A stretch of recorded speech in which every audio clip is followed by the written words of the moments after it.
Mic check 1 2 1 2. As you guys may have noticed, I am adjusting some audio so I can stop breaking people's phones in between transitions. Let me know if the mic is too loud, too low, all that good stuff. How was the intro music? I think I'm even going to go ahead and go as far as get one of these queued up. And you know what I mean? Just get some things situated, man. I think I figured out the issue, and I'm actually pretty happy about it. So I think you guys are gonna love me after this one. So hopefully this stops the ear bleeding. Audio's good. Okay, cool. And what's going on, Hambone? I appreciate you being in the building, my brother. What's the word? Good evening to everybody else that's in the building too. Definitely appreciate you guys, man. Good vibes ahead as usual. And of course, we're coming at you guys with another one. As usual, man. Go through the market, kind of check out how things are rocking and rolling right now at this period in time. You know what I mean? As far as the market. Before we get into the bulls and ape space, they come on a little bit later than I wanted to. I meant to come on in around like 8:15, kind of rock into the bulls and ape space. Then we listen to the bulls and ape space for a little bit. Then as we listen to them, we kind of soak up the alpha, talk about it, chat. I think there's a lot of different things that can be discussed while they're actually going over these different strategic avenues that you guys can take. So seeing how I kind of drug everybody down this rabbit hole with me, not financial advice, of course, when I did it, but some people follow me down this rabbit hole. And as far as the Bulls and Apes project, and it's been one hell of a rabbit hole. I'm not gonna lie to you. People have definitely been benefited from it, and I mean, shit, to be honest, there's a lot of community aspects to this project, and I think a lot of people are actually happy that they kind of dove down this rabbit hole with me. So I'm happy that a lot of different people came along. A lot of the solid people who have been around from the beginning ended up coming on and really rocking with us with this one. So shouts out to you guys, and shouts out to the profits that you guys have made along the way. So it's a lot of fun, man. A lot of fun that we are kind of dealing with right this second. Let me get myself on.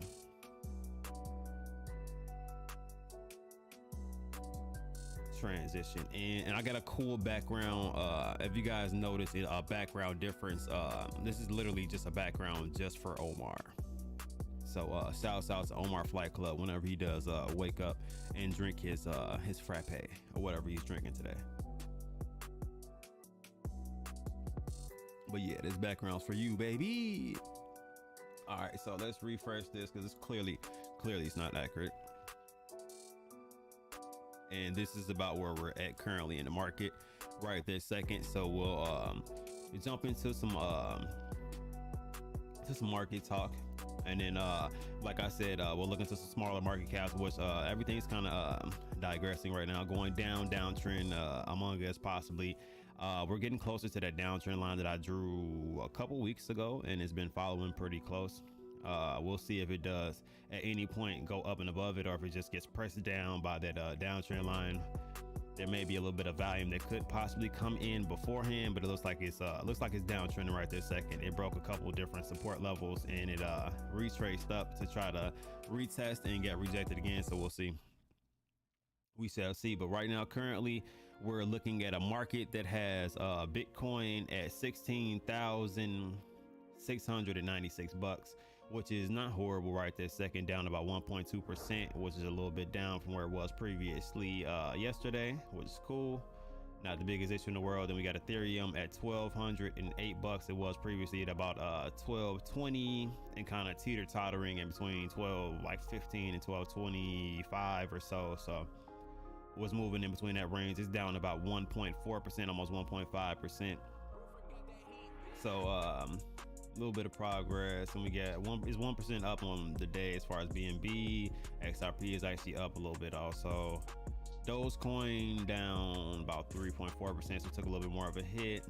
Polygon around the same as the rest of the market. Shiba's down about 2%, Solana 3.6, but Solana's at 10%, 10%, about $10 right now, which is not horrible at all, period.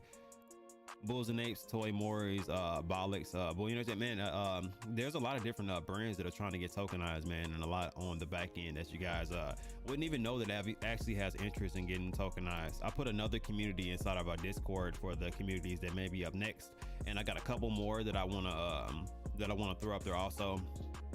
Also, if you guys look inside of the Flight Club Discord, there is some charts that I threw up there before and after. I told people that there was a good chance of some volume coming in and some good returns coming in before like a 70% run came. So I dropped that in there and then showed people the end results of what the run was. It hit a resistance level. It is kind of retracing along with the market right now. So that was why I kept telling everybody you might want to watch this.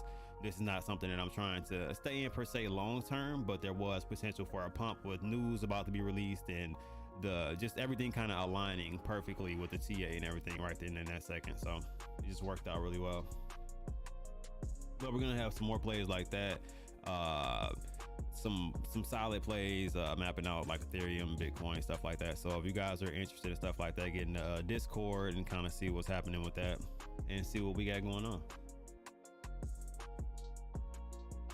Yeah, but we'll just so you know, we'll still be running throughout our normal time for streaming. So when it runs around like 9 o'clock, that's when the tankonomics, as they call it now, comes on. So we'll be rocking out with the Bulls and Apes project and kind of see what they have going on. I know Toy Moris will be in the building. They just recently got tokenized. I do not think that they added them to the platform just yet. I don't think. Let's see. Wallet connect. Oh sheesh. Because it would say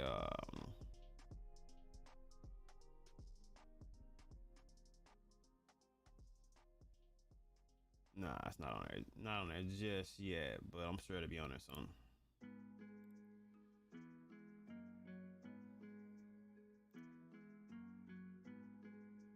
All right, we'll be on Bitcoin right now.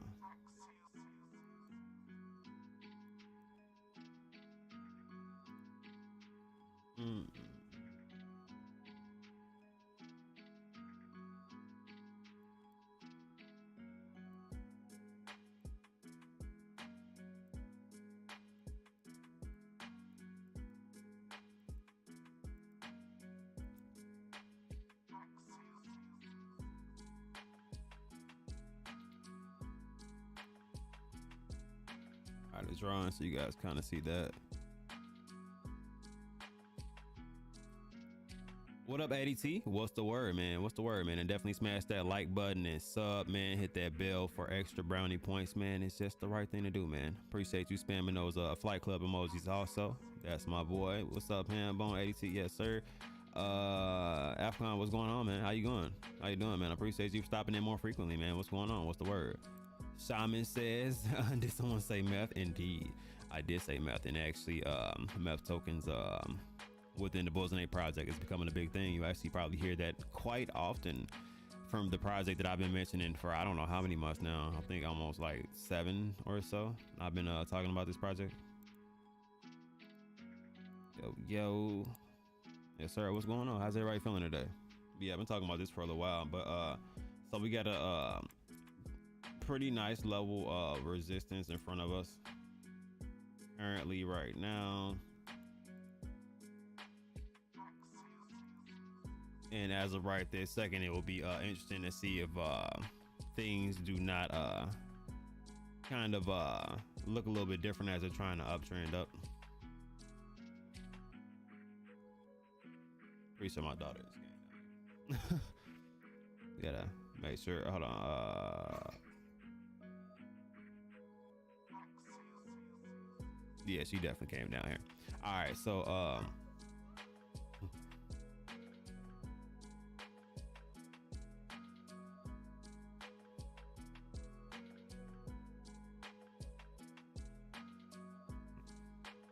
okay.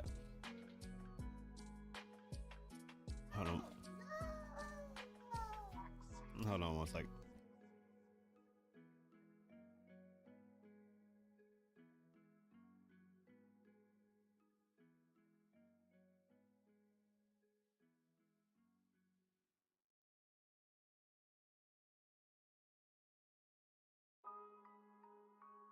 Sorry, her nose was runny. Had to wipe the runny nose. All right, so let's see what we got going here.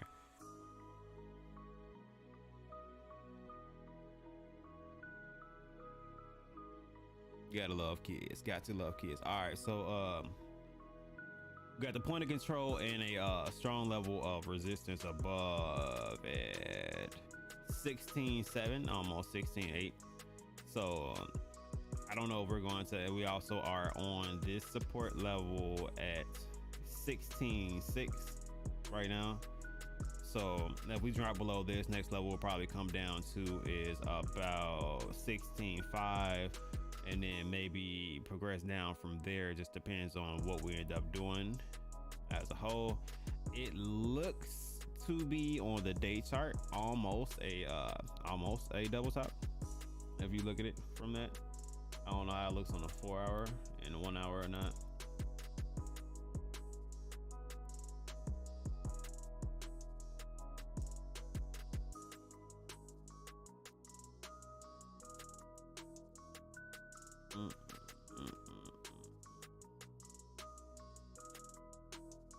So drop down a bit. This is where it's landing right here. Last time we're bottomed out at. So yeah, I don't know. Part of me thinks that it will try to at least try to run to the upside, but I mean, it usually tries to do the opposite of what exactly I want to happen in the market. I think that happens pretty much for everybody. I mean, you want one thing to happen, and it kind of goes against all technical aspects of what you're looking at. But let's look at.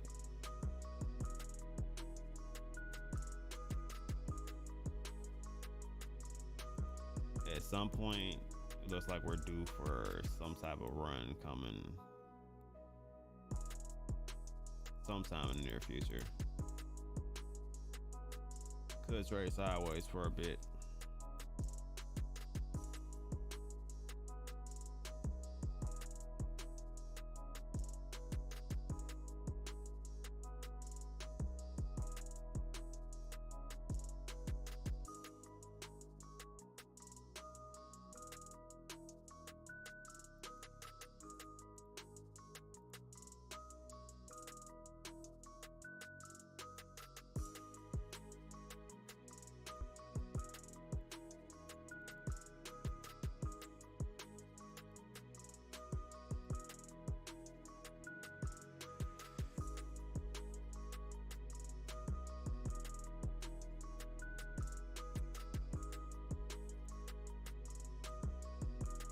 Like mixed signals, but we'll see. Let's go to Ethereum.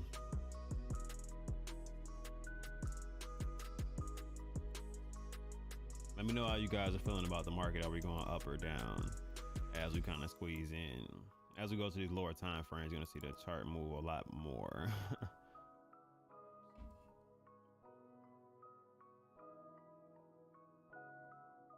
Like the support may end around like 1206 or something, around that range.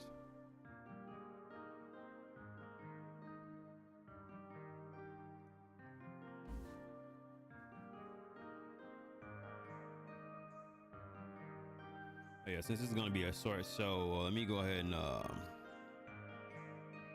probably take our first break in a second. Let me look at Ether really quick. Then we'll dive into some smaller market caps, some NFTs, see how they're doing, and then we'll tune into what Tank has going on.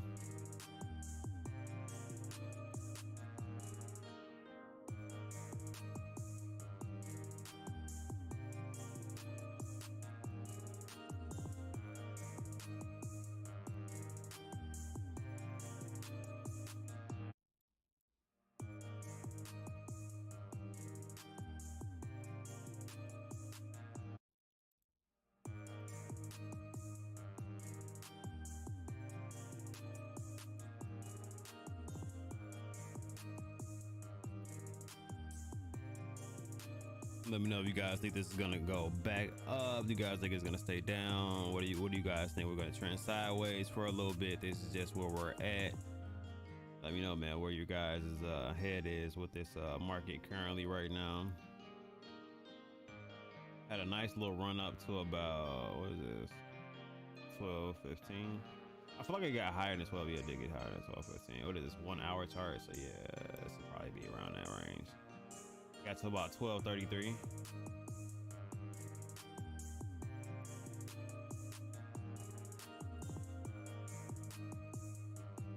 12.36 was the other high. Sideways for a while. Okay. My only concern was we were getting super close to that downtrend line. Let me throw it back up.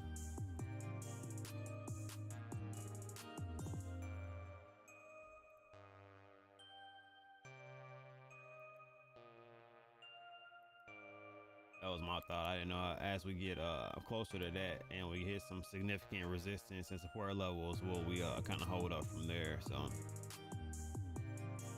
this seems to be the level that it's playing with right now. So is it gonna crash down, keep going down for a little bit, which I don't know if it will continue to go down or not, as it was somewhat on an uptrend, but yet it was trading sideways after it kind of uptrended a little bit. So because it could have stayed within this range and just traded sideways, but instead got a little bit of volume come in, had a bit of sell off, a bit more volume come in. So it's still trading sideways, just a lot of volatility, and Wells kind of manipulating the market a little bit right this second.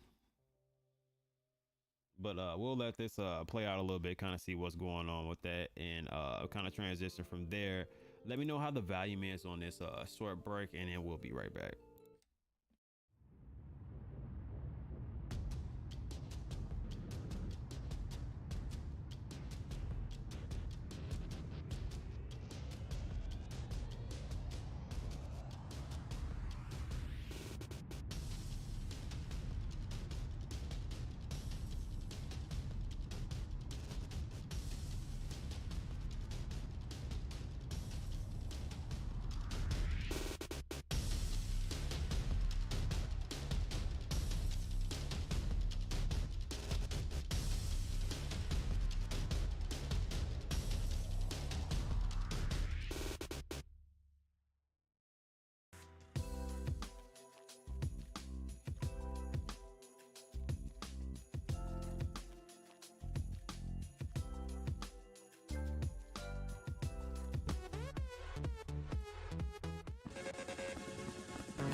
All right, appreciate you guys for waiting that out with me. Definitely appreciate it.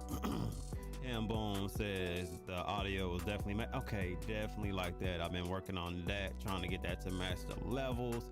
Some of them are a little bit higher audio than others, so I've been trying to find a equal level for everything to kind of, you know what I mean, kind of vibe out from there. So yeah, greatly appreciate that. Greatly appreciate it.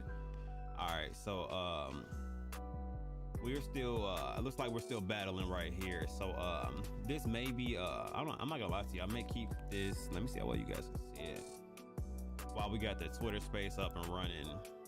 If I'm on the camera, which majority of the time I'm pretty sure I will be, I'll actually just be tuned into the chart. Maybe we'll watch ETH. ETH is a little bit more exciting than most charts. I actually could even put it on the 1 hour range.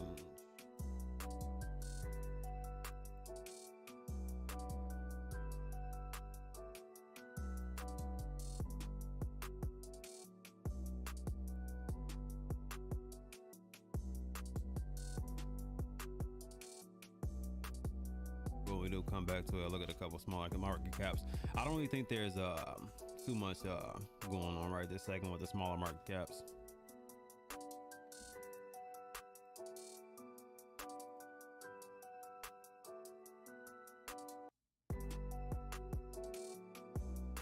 Yo, what's going on? Ace Ho, smash that like button, fam. Yo, what's going on, man? How you feeling today?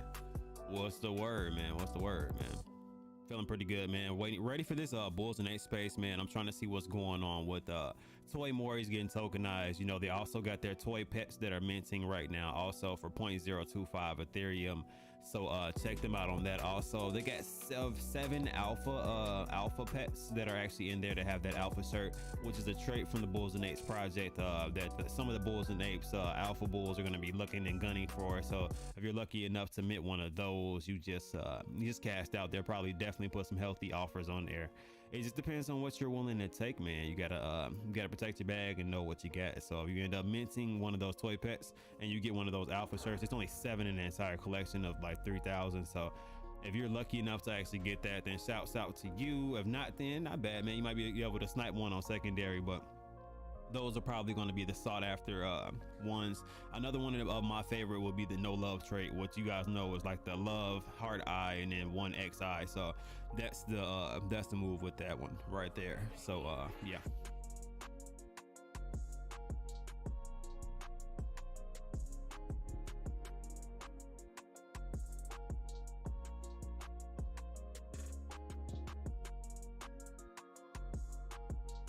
Yeah, what's going on?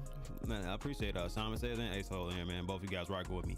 So yeah, we got some alpha coming from that space, man. We're gonna listen to the alpha within the space. We're gonna go over it. You guys are more than welcome to comment, kind of say whatever you guys want to. If you guys want me to thoroughly kind of expand on something, I'm all for expanding on some stuff too.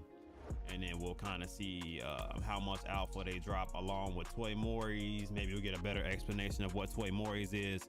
We've been talking about them for some time, and people had an opportunity. If you were listening to me in solid, I gave away a bunch of Toy Moris. You had an opportunity to buy those from a range from anywhere from like 0.01 to like 0.03. And multiples of them if you really wanted to, which 0.1 would have got you around like 10 with some gas incorporated in it, of course. But that's not a bad look at all, period, especially for something that went 6 times, I think 6 or 7 times that currently at the current state that is at right this second. Plus, as more people get to hear about it today in this space, possibly I have a feeling that more people will make some purchases. Maybe we'll even tune into the Toy Moris floor. Let's see.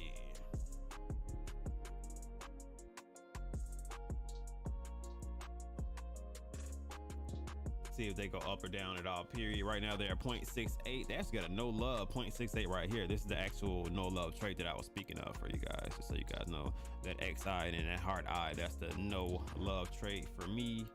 We'll see if within this Twitter space within the next 11 minutes if we actually see some type of traction on this and if they actually announce another project also. I don't know if they were saying, me and Omar were kind of struggling with the wording that they had, if they were just announcing Toy Moris, or if they had some other NFT projects that they were going to announce also, maybe 1 or 2. You never know. So we're gonna tune in for that, see what type of alpha they drop. Like I said, I'll be here rocking with you guys, man. You guys feel free to comment. It'll be an open chat. I'll open up the mic and kind of explain anything that you guys want to explain from there. Hopefully I know they're gonna do a rundown of the project, so anybody who is new to the Bulls and Eight project at all period, you guys get somewhat of a rundown to kind of see what's going on, why is it such a big deal to some people, and why is it creating a buzz like it is. Some people are selling Bored Apes, Mutant Apes, and other deeds and such to accumulate this project, and why is that a thing. So, and if we'll hang on to that 2 ETH floor, well, 2 ETH, definitely high hopes there, but one ETH floor, which we're trying to gun back to get to at this point as we retraced a little bit. What's going on, Jack Black? What's the word, man? What's the word, my brother? So let me see. Slake had very little motion. It looks like 0.3% right now. Bolix token looks around the same range. Bull Run had a little bit of stuff going on right there. Let me see. Ecup question on methane token. Tank mentioned he used the Uniswap LP to swap the meth on his recent mints. Have you tested that out, sharing how that works? Hey, you know what? No, I actually have to. I didn't hear him say that, but that is quite intriguing to to see what will go on within that method. So no, I have not tried or kind of tested or investigated into that, but I can look into it and see what's the depth of that and what kind of comes with it. So I'm with that. That's some alpha right there within itself. Interesting. So I wonder if there's like a pool somewhere of meth that he's able to actually create or do that transaction. I'm sure a lot of people will be doing that. Yeah, so let me yeah, I definitely got to dig into that one. That seems like some good info to just have on deck. So yeah, I'm with it.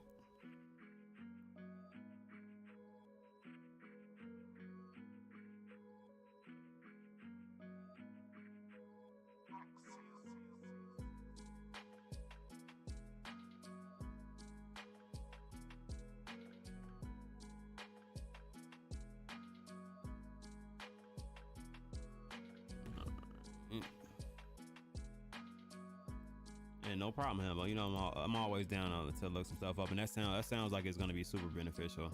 And we got that space in 8 minutes. Let's check out Saitama. Whoa, that's some low volume for. that's how you know the market's bearish. Saitama only has $7,000 going through this joker right now. I'm used to this being like in a couple, at least 30. At least 30,000, 20 to 30,000 range is where I'm used to seeing this one. So low volume right this second, pretty much trading sideways around this range that it got rejected to at this point. So it has to come back up and retest, but it definitely does not have enough volume to go up and retest. So we made downtrend to this lower level right here and try to maintain this level is what it's kind of looking like with the volume that is currently right now inside of there. So yeah, that's crazy. That's crazy. I didn't know it was that low right this second, but it's low volume all the way around. If you look at all of the lower market cap tokens, they're getting really low volume right this second. But I've never seen Saitama like in the single digit thousands. You know what I mean? It's been a while. I was curious if there was a contract number for Uniswap to get math. Might be handy. Yeah, most definitely. Most definitely, if you have something like that, that'd be definitely useful. Instead of having to utilize peer-to-peer to actually get it, which may be a little bit more pricey depending on the method that you're taking. You know what I mean? So depends on the method that you're taking. So yeah, I definitely want to get. I got 3 more incubators total currently right now. So I would like to get at least those teams, and then maybe get lucky enough to, because I'm gonna start doubling up on my Godbowl boxes and see if I can get some replenishes, and then just go from there. If I can get 2 of the same replenishes, go ahead and get 3 more incubators out, get 3 more bulls, and then just keep rinsing and repeating until the team bulls are no longer. And you know what I mean? Just keep trying to make money off of that process. But there's a bunch of different ways things can play out. But yeah, there's low volume all the way around. Slake has about $700 right now. So Sky token has about $1,700 right this second. Bale token only has about $360 going through it right this second, and that's in a 24-hour period. I mean, there's let's see, let's look up. I looked up Grove before recently, right? No, yeah. Okay. Let's look up almost Grove. Grove usually has a little bit of volume going through it. All right, Grove has about 38,000 right now on the BNB. Oh no, the east side. I'm sorry. BNB is about 40,000, so they're still got some decent volume going through it right now. If you look at other larger community tokens, they got some decent volume going through right now. Which is why I was surprised to see Saitama at the low volume of like a single digit, which was interesting. Definitely interesting to see that right this second.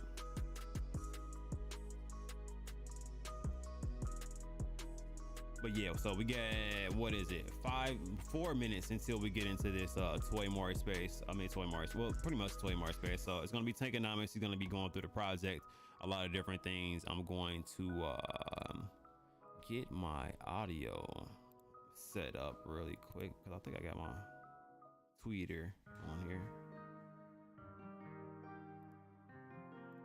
Yeah.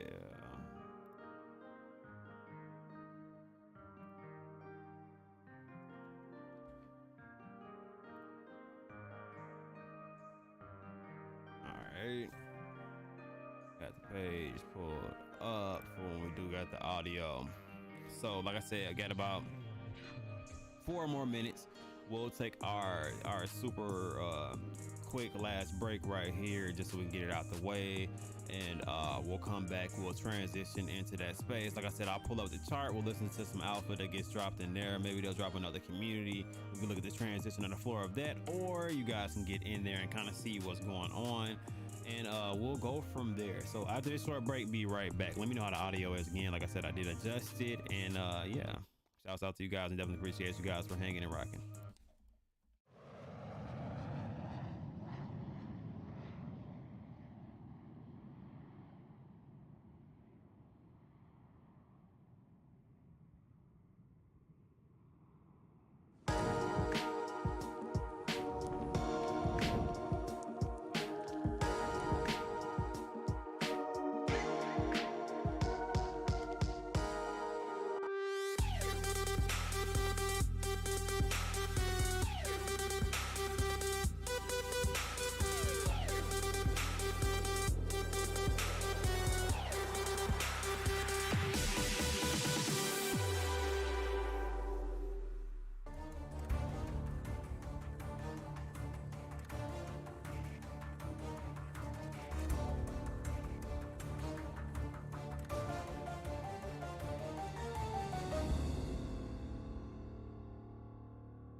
back at it again.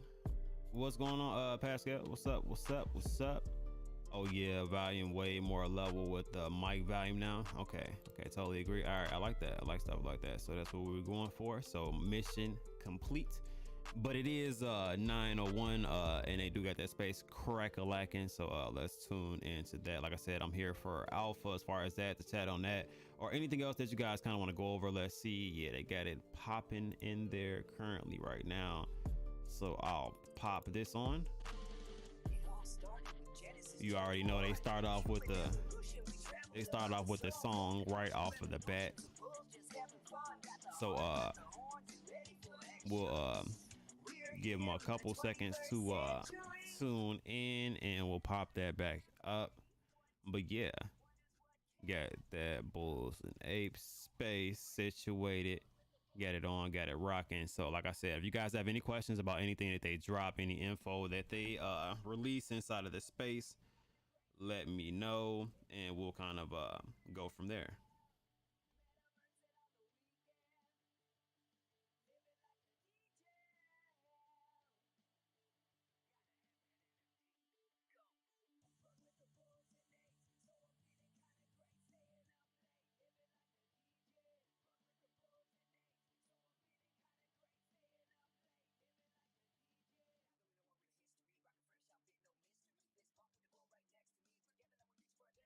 So keep the chart up. As you guys saw, we had a little bit of a sell-off too. Came down to lower level.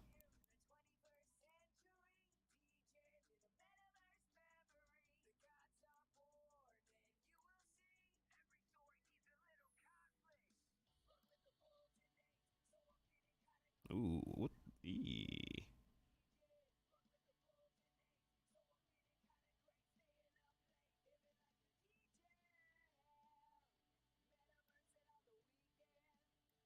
Chart is dumping like a DJ. Chart dumping, boy. That ain't what's up.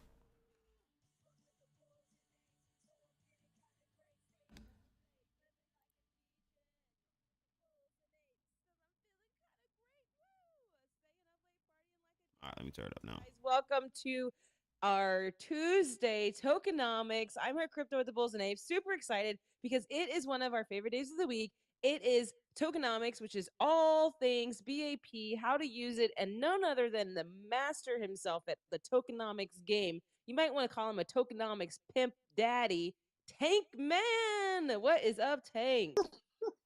Okay, your intros every week just get crazy to the pimp daddy. All right, my wife just walked out of the room, thank God, because she probably would have smacked me in the head and rolled her eyes at me.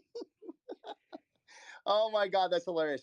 Oh, guys, it's so crazy. So much stuff is going on. It's gonna be fun. We got a lot of stuff to talk about. And before the show, I started doing some research about teens and where we're at, and all the cool stuff. And I know that we got a whole bunch of people in the room. I've been getting DMs left and right about community tokenization, and it's getting so fun that communities are wanting to jump in the show and rep their communities to get some eyeballs on them. And I guess with you and I in the room, no better place, right? Yeah, that's right. You got 2 out of the 3 parties that are going through all these communities. So, but on that note, That's yeah, right. on that note, with everyone coming in, repping your communities, make sure you're coming in and retweeting this room so people know that we're here, we're live, the mics are hot.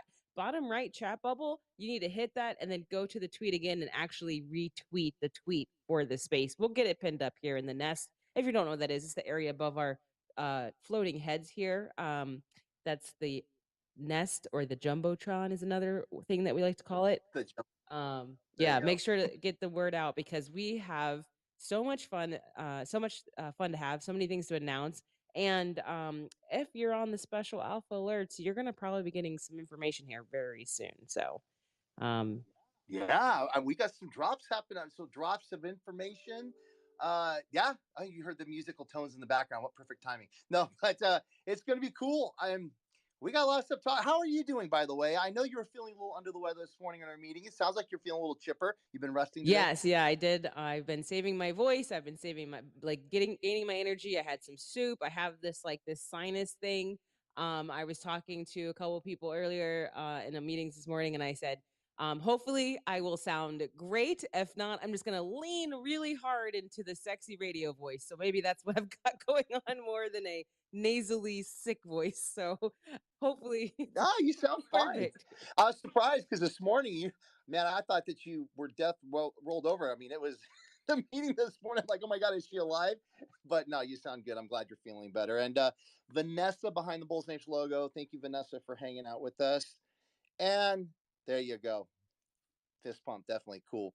So, oh man, we got some stuff to talk about, but I think we need to just get a little bit of business out of the way first. So I'm going to do it myself. We need to retweet the room. What are we going to do to retweet this room, Her Crypto? Well, what we're going to do is first, I just went ahead and I pinned the actual space in the nest here above our heads. So you can go straight to that link, which is the tweet for the room. Then you need to actually click the retweet button on that space link.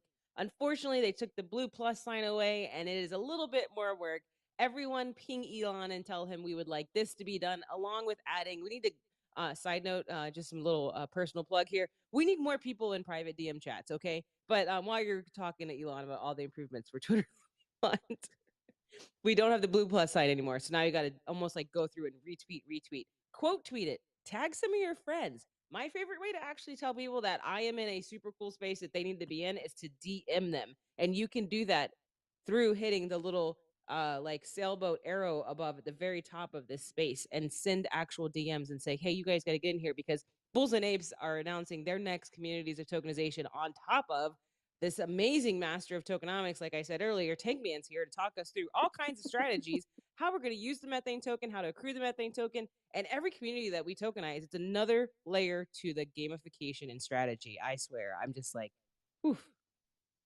Yeah, it's going to get crazy. We've got well, I don't want to talk about what we got first. Let's get some business out of the way. I mean, we already did the retweet, which I think is good, but for anybody new in the room, I see that we've got a great room going. So thank you all for coming and joining us. You're probably wondering, what the heck are they talking about, Meth Token? Or as I said, I see so many communities in here. I've been on some spaces this last week and been talking to community members, and it's awesome that you guys are wanting to jump in and support your community, and that you think that methane token could be a good benefit. So definitely, continue to DM us. Make sure you're getting on our website at bullsandapesproject.com. The very top corner of our website, you will see a tab that says tokenization. If you click that tab, there's a link in there for the referral form, the form to nominate the community that you think needs to be tokenized. So please get in there. Definitely be doing that. We look at a lot of different factors. Her Crypto, myself, and Anthony, our CEO, have meetings every week. And throughout the week, all three of us are scouring projects, looking at different projects and looking at different factors of each project. So we have a lot of different factors we're going to look at, and I'll talk about that a little bit later because that is a very common question that we get.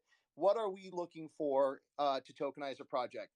And it's not any one specific thing. We look at everything together. It's an all encompassing review to look at a project, and there's some things that we look at, but definitely hanging out in our spaces, showing your activity for your community and your participation for your community is a big thing for us. We want to see very active communities, so we love it when we get rushed and when I'm getting tagged. It's awesome. I try to look at every single one of them. But that being said, let's talk about some tokenomics for BAP because that's where it all started, right? That's the foundation that got us all going. That's right. The OG Bulls of the Bulls and Apes project. Way back The when. OG Bulls, way back when. I know when we say way back when, it's crazy. What has it been? We're going on 8 months. Are we now? Yeah, No, 7 months, I think. We're Yeah. 7 months. Yeah, 2 more days is when we started our mint for our OG collection, which seems like it was forever ago. But at the same time, I think about it and I think, man, it seems like it was yesterday. It's like you get these feelings both on both hands of one because of this space moves so fast that it seems like we've been here forever. But at the same time, I remembered when we were minting and a lot of the things that we were going through to prepare for that mint. We are doing right now to prepare for the 8 mint, which is something else we're going to talk about. But it's so cool how things come around full circle. And it's amazing to be in this place and have so many community members that support us, that are here having fun with us and participating in our tokenomics and gamification. And now we have so many new friends with other projects that are doing the same thing. So I love this extended Web3 family that we're growing. It's super cool and super awesome. So man, it's just exciting. I mean, it was fun just to have BAP, and then we brought BOTB into the picture as we acquired their project and brought all those amazing community members on board. And now we're just extending the fam, and it's super cool. But let's talk about the OGs because that's where we started. So our Bulls and Apes project was a 10,000 NFT mint. We have awesome 3D art. It's super cool. And our bulls from day one generated methane tokens for doing nothing. You didn't have to stake it. You didn't have to do anything special. All you had to do was be a holder, keep it in your wallet, and starting on day 30, you could begin to claim that methane token. 10 methane tokens per day, which is super cool. All of our OG bulls generate. If those OGs have been bred out, and I'll talk about that in a bit, that's the process of generating free teen NFTs in our collection, meaning they can't do any more. They earn 15 methane tokens per day. And those are available on the floor right now. I did a quick check on the floor like I do every day. We had an awesome run. We touched that one ETH for a while. We've had a little bit of a retraction, which is perfectly healthy and awesome. I love to see that community is taking some profits, and that's good. You're got some holdings. Maybe you want to take some profits. Maybe you're doing other things with it. It's cool. But we're still holding really strong, and I think almost a 0.9, which is really exciting, and I love it. I love that we've been able to extend and expand our project, get to where we're at. But that's in 7 months. Super cool. But our OGs, there are some on the floor that are going to generate 10 methanes per day. They've got breedings. If you look at it, it says 0 breed. Those are generating 15 methane tokens per day. So that's going to be your best way to get the maximum amount of tokens is of course through our OG collection. The God Bulls, which were minted out in, 3 months? 4 months, I think, almost 4 months. They've been minted out now for about 2 months. They started minting on day 30. Those God Bulls are generating 20 methane tokens per day. Awesome collection. They were a part of our tokenomics, and the God Bulls have been selling for between 3 and 4 ETH as a free mint. So that's also awesome. I love that our community is getting to participate and benefit in that tokenomics. I know it is. And I do want to jump in real quick because I know we have a lot of new friends in the audience. And before you guys go running off to buy your OG bull, because I know that's what you're doing. You're looking on OpenSea right now searching. We want to really make this clear because Tank was talking about the breedings, and we're going to get into what that means, breeding out your bulls, and exactly how you do that to generate your teen bulls.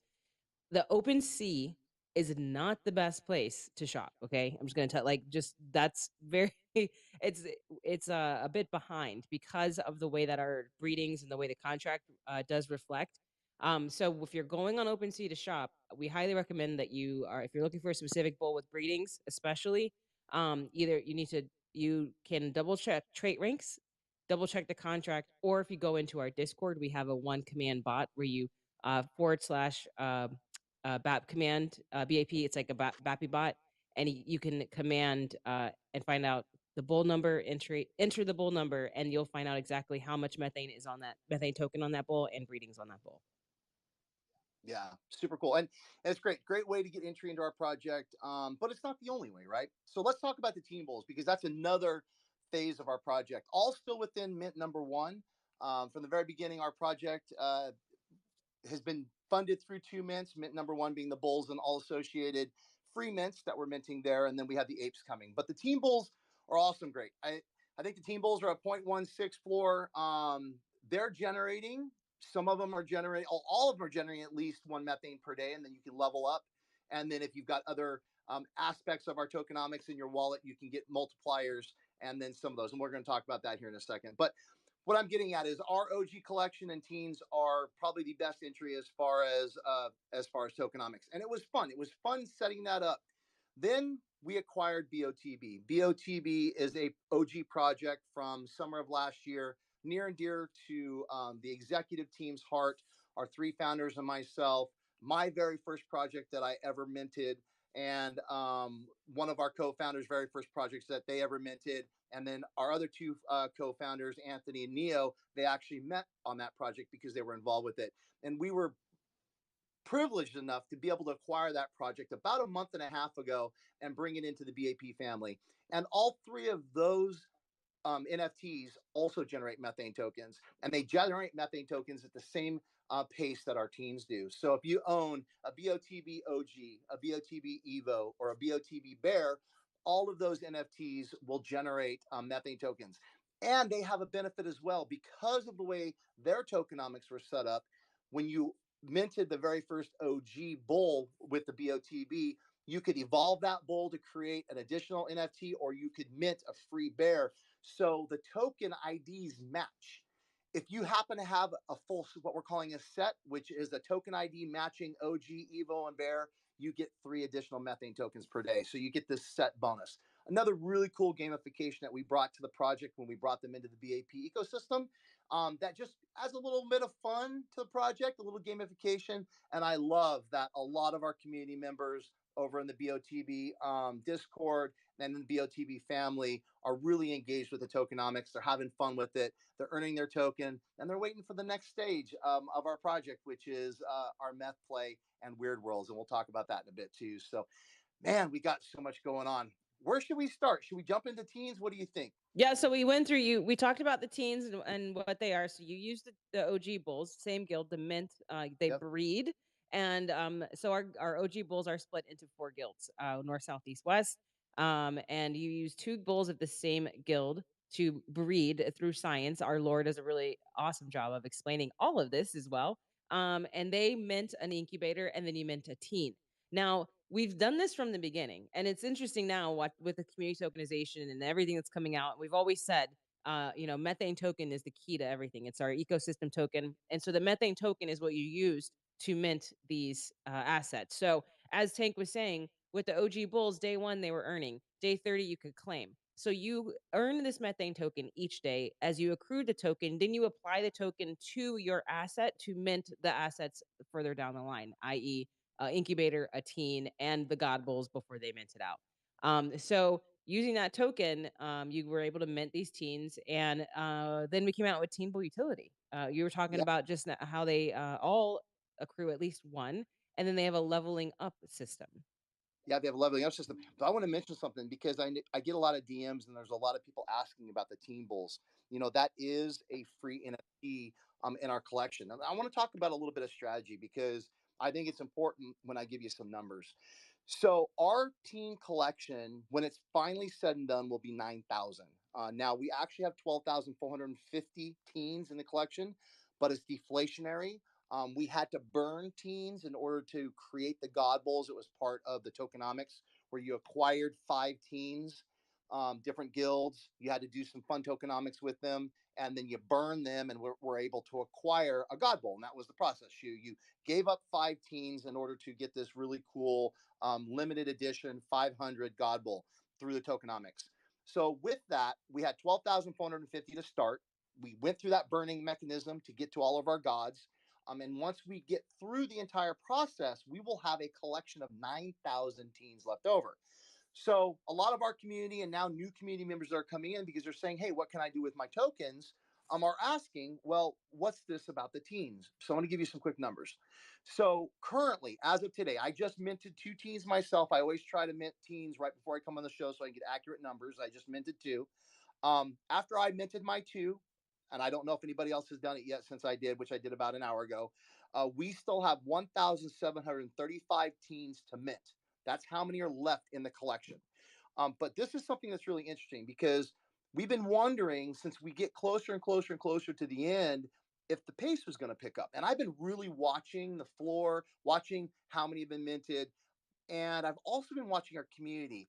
And I'm noticing, especially with the whales, because this was a concern I think a lot of people had with the whales were going to gobble up these teens.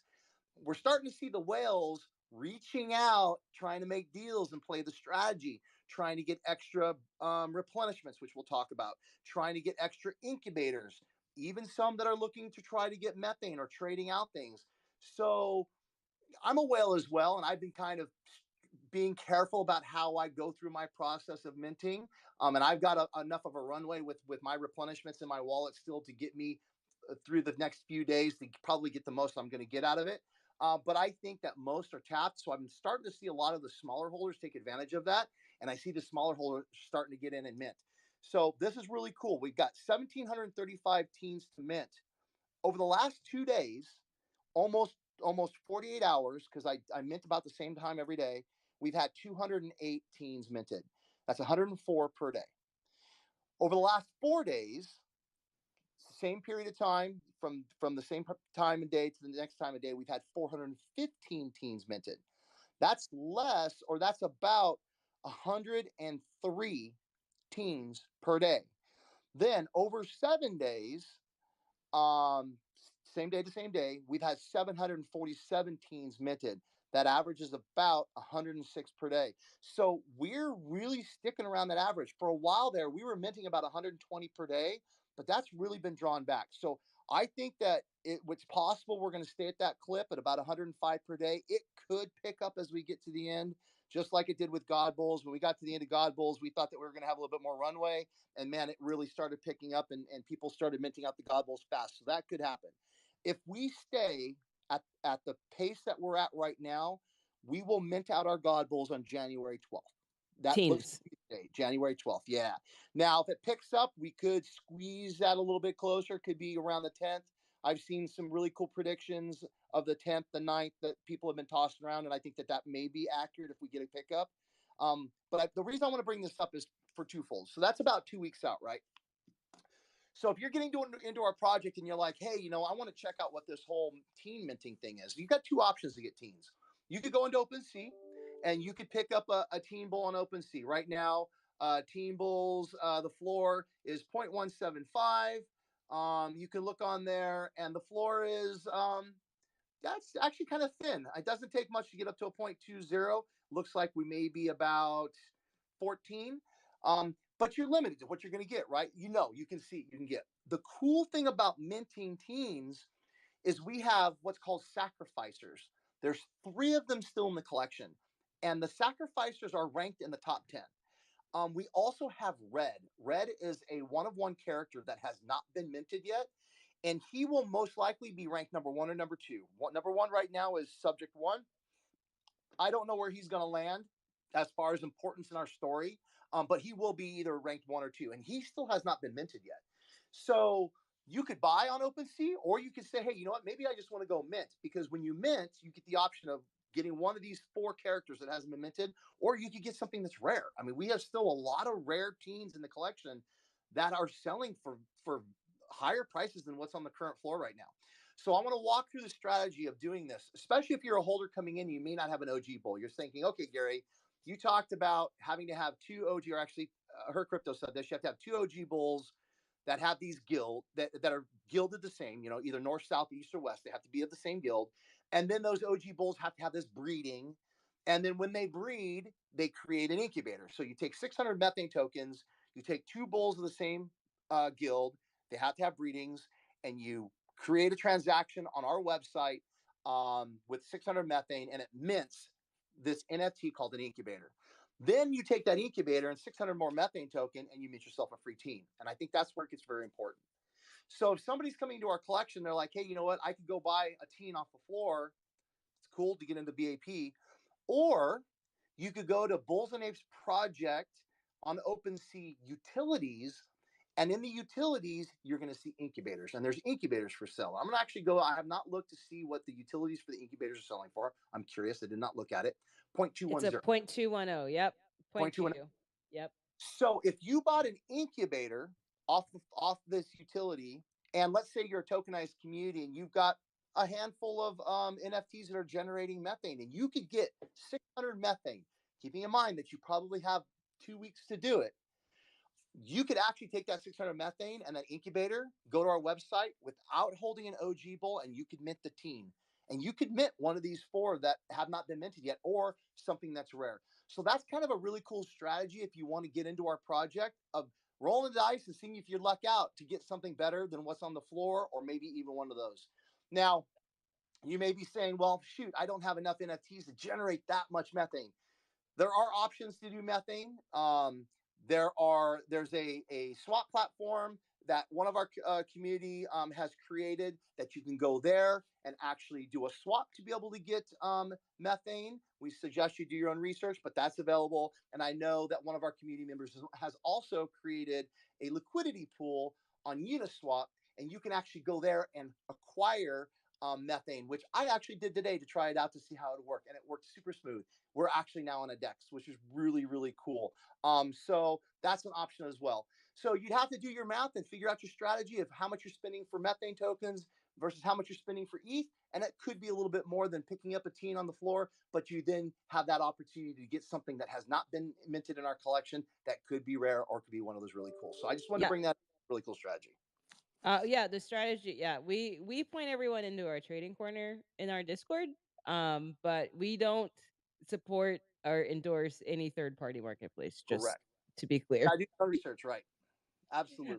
But Tank, I'm gonna pause you because we have some exciting news, and I know you're in a groove, and I know you're going along, and I Good. know Let's do it. But we've got something that showed up, and I had to pin it to the nest here because we're hanging out with someone here on stage. We've got a guest of honor hanging out with us, don't we? Yeah, we do. Who's that guest of honor? We got Toy Maury's hanging out because they have been the most recently tokenized community. And guess what? You all are live right now.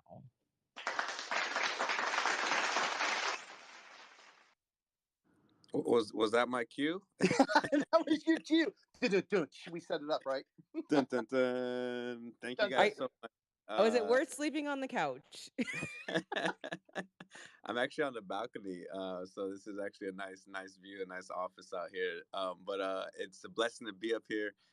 Super happy, super excited. I mean, the community is going nuts. We were all just kind of waiting and see if if this would happen, and all these beautiful communities, wonderful communities that are doing some amazing things have been adopted into the ecosystem, the tokenomics communities. So it's just really incredible to be a free mint and just mint a couple of months ago in this bear market, and be where we're at today. So shout out to the community because they made this happen. We're just super happy. We're super excited. We've been kind of having a lot of momentum lately. Look, I waited to collect my meth just so I can add my Toy Mores in today. I'm trying to double up tonight, guys. Turn up. Because we have our own token, which is super interesting to kind of understand how the token you guys work, how it works with you guys, because it's almost a yield. So Toy you More earn 10 pets. toy The tokens pets per don't day get meth yet. Not until the not just yet. marketplace is opening next year. We're nowhere near building the game or at the level with the methane token. So it's pretty exciting to adopt another token in our community. And now our holders can earn both at the same time, because you don't have to hard stake your toy Moris to earn toys. It's just a yield. You earn 10 per day. So this allows us, our devs, shout out to QDibs down there in the space. He actually made that happen. Very talented individual, our top head dev. Very talented guy, and he actually made that happen to where we don't have to hard stake, so we can enjoy other opportunities like this. So yeah, we're super excited. I know the community has a bunch of questions. I've been taking notes over here while Tank has been talking, and on previous spaces. So yeah, just super excited, blessed to be here, and happy to be on stage with such great people. Yeah, and I think you bring up a really good point because you guys have your own token, you're doing your own tokenomics, but that has no bearing on us being able to tokenize you guys. And I think that's what's so cool about the Web3 space and about the blockchain, right? We can just say, hey, you know what? We want to tokenize your project. And we just identify your NFTs on our site. And by doing that, you're able to harvest our methane token, put it into your wallet once you claim it, do whatever you want with it. But it doesn't have any impact on what you're doing with your gamification. And it just adds some additional little bit of utility. And on top of that, you guys can do whatever you want with that token, right? I mean, if you guys have I talked about this last Tuesday. We have a couple communities that have community wallets or they have treasury wallets. So they have a number of those, their NFTs in these wallets. Those NFTs qualify for our tokenization as well. So those community leaders, those founders are actually then accumulating methane and they're giving it away. They're utilizing it as giveaways to drive spaces, to drive their own initiatives with something that they're getting for free. You know, they're taking this token, they're saying, hey, we're going to offer it up, and they then bring eyes over that maybe people want to get the methane token for whatever they're doing, maybe in our ecosystem, or maybe they're collecting it waiting for weird worlds, or maybe they're going to collect it and wait for what's going on with the apes. But that's what I love about it, is there's so much freedom in the space right now. Cool. So I'd love to jump into some questions. We're about 30 minutes in, No, or not the guys, should access we just pass do a just quick yet. rundown of the teens and how they generate? Or I mean, gosh, Yeah, we were just about to level up. Yeah, because I think this is important. Because we did just announce the community tokenization, and the way that our tokenized communities level up and level down is very similar to our teens. Correct. So I'm going to go through this really quick. I'm going to talk about how our teens generate methane on the whole, and then they are affected by some godbowl utilities, which our godbowls generate. That is being really played with within our ecosystem and holders. But if you are a holder, this will definitely pertain to you, but it's very specific to our BAP. So let's talk about the teens. So our teens across the board, all of our teen bowls, this qualifies, by the way, like I said earlier, our teen bowls are the BOTB OG, BOTB Evo, and the Bears. All four of these NFTs generate tokens in this same fashion. They are a leveling up.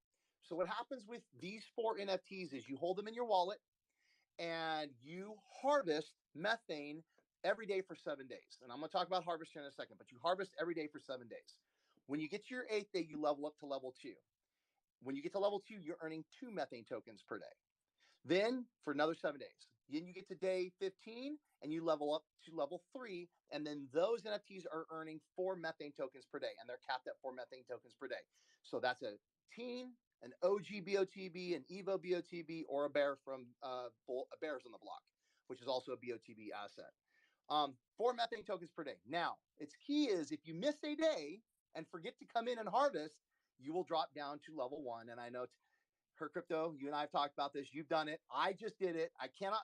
So last Tuesday, or it was before last Tuesday, I was on, I think, 1 day from level 2.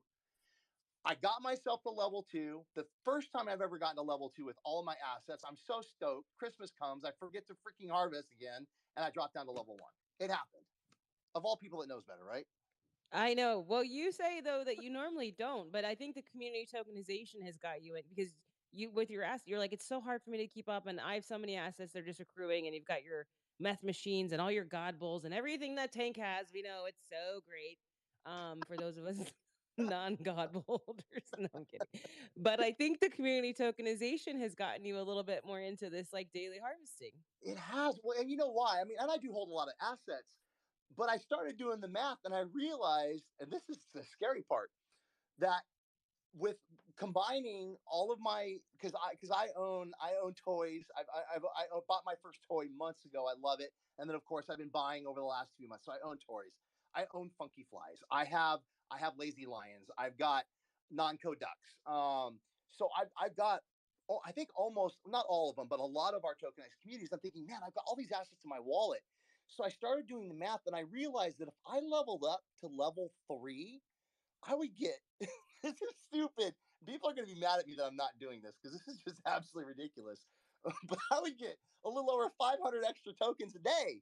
And I'm like, dude, what are you doing, man? Why aren't you doing the work? Here you are preaching on Tokenomics Tuesday that, hey, you got to get in there and harvest, and you can't even freaking do the work yourself. Yeah, like what I say, talk the talk, walk the walk, right? So I'm like, I'm gonna sit down, I'm gonna do it, I'm gonna set an alarm, and then Christmas came and I forgot, and now I'm like, gosh dang it! So I'm back on the track again. I'm telling you, in 2 weeks, hopefully, 2 weeks from today, I'm gonna hopefully come on our show and I'm gonna say I'm on level 3, and I'm gonna see how long I can keep it there. That's terrible, but I know it's something that you have. It is like hard to keep up. And like I said, the two times I missed it were like Weird World's announcement and a live stream. Like they're always really big events for our community where it's like you'd think of all the days I'd remember. I'm like, oh my gosh, we're doing all these things, and that's the one time I always forget because I'm just like so busy with all the last minute stuff. But I've been really good myself. I've got I think all my teams are maxed out. nice. Yeah, all my teams are maxed out. We've been maintaining, and then everyone else is kind of trickling in as we've been announcing. So a few of them are off because as we've tokenized the communities that I have in my wallets. they go on to the treadmill, if you will. Yeah, the treadmill get working. So I want to. So that's how the teams work, and I'm going to talk about tokenized communities because it works very similarly. But I'm going to make one mention. So our God Bull holders have the ability to generate powers. They actually have the ability to change the game for our BAP. This is specifically to teens themselves. So if you're a teen holder and you happen to be a God Bull holder, you can generate these powers. But our God Bulls also sell these powers because these powers are NFTs. So when you go to our utilities collection, like I said, if you want to go there and look at the incubators, which are generating the teens, you're going to see these other interesting NFTs on there. You're going to see these things called replenishments. You're going to see these things called resurrections, and then you're going to see these things called meth machines. And this is the way each of them work. So I'll just go over these really quickly. So replenishments actually replenish your OGs with breedings. So as an example, if you were shopping and decided, hey, I've got a little bit of money. I've got 2 weeks. I'm going to try to get some methane. I'm going to buy a couple OG bowls, and I want to do this gamification of generating teens. You could buy 2 OG bowls on the floor that had 0 breedings, and if you acquired these replenishments, it would replenish those breedings back up to 3 to allow you to then go ahead and mint out 3 incubators and play our tokenomics. So that's what replenishment is. Resurrection is a fun one because resurrection is interesting. So in our gamification, our OG bulls generate methane tokens every day. And what's important about the way they generate methane is that you can collect it anytime you want, but it compounds. It collects in that OG. So if you have one OG, and let's say it's collecting 10 methane per day, and you didn't collect anything for 30 days, you could go in and you would have 300 methane in there. It compounds, and you could then claim that.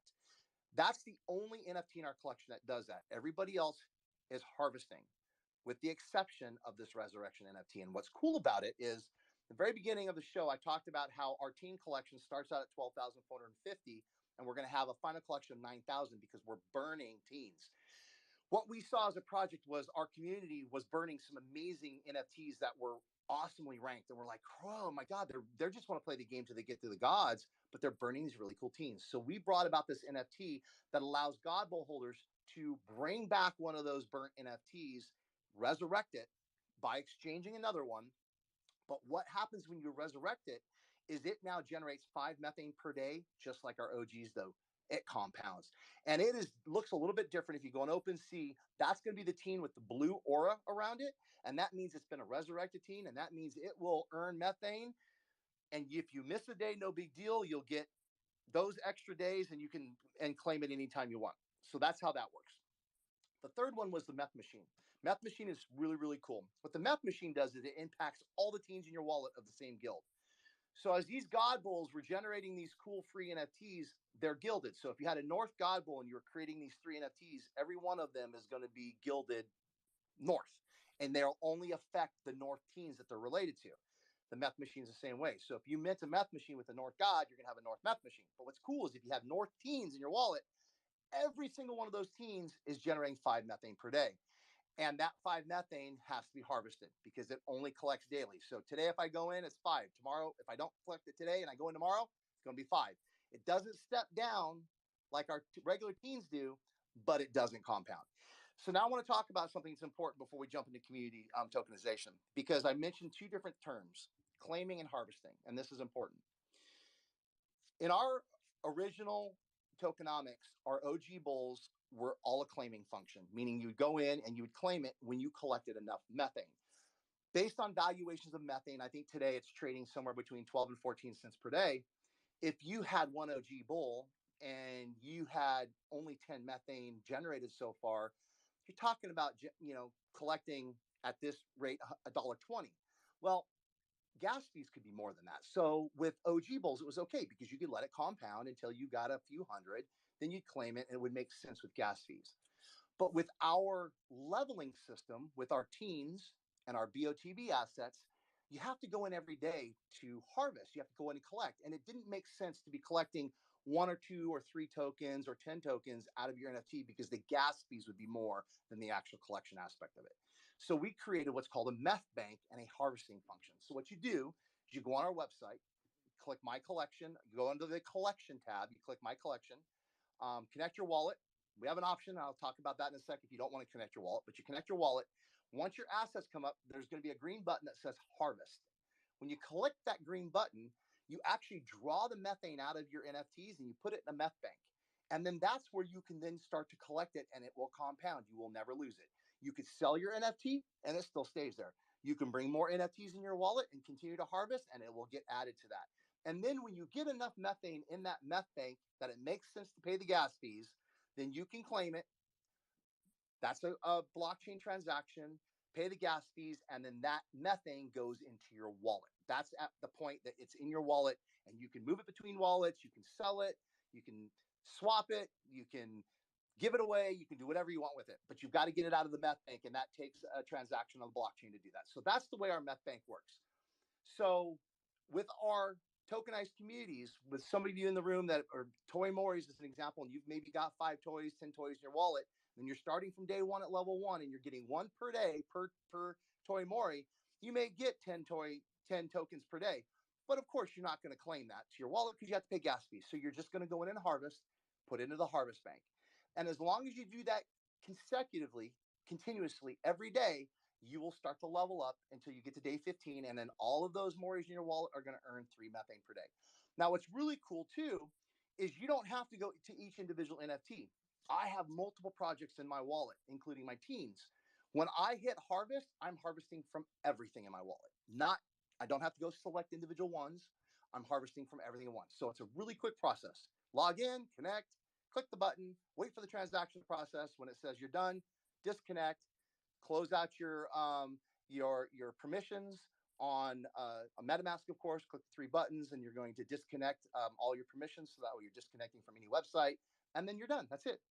Finished, easy, done. Come back the next day and harvest then the next day. Now, some people will be asking, We well, have hey, we have a question. We have a yeah, hand up asking something right yeah, now. Toy Morris, what's going on? Hey, so quick question. Let's say you level up all the way to the top level. If you miss a day moving forward after that, do you level down? You were saying? No, you automatically drop to level 1 and have to start over again. You don't drop levels slowly. It's a drop down to level 1. And you have to start that process 15 days to get back up to level 3. Okay, perfect. And then it shows you what level you're on. Obviously, when you log in, it'll show you what level you're on.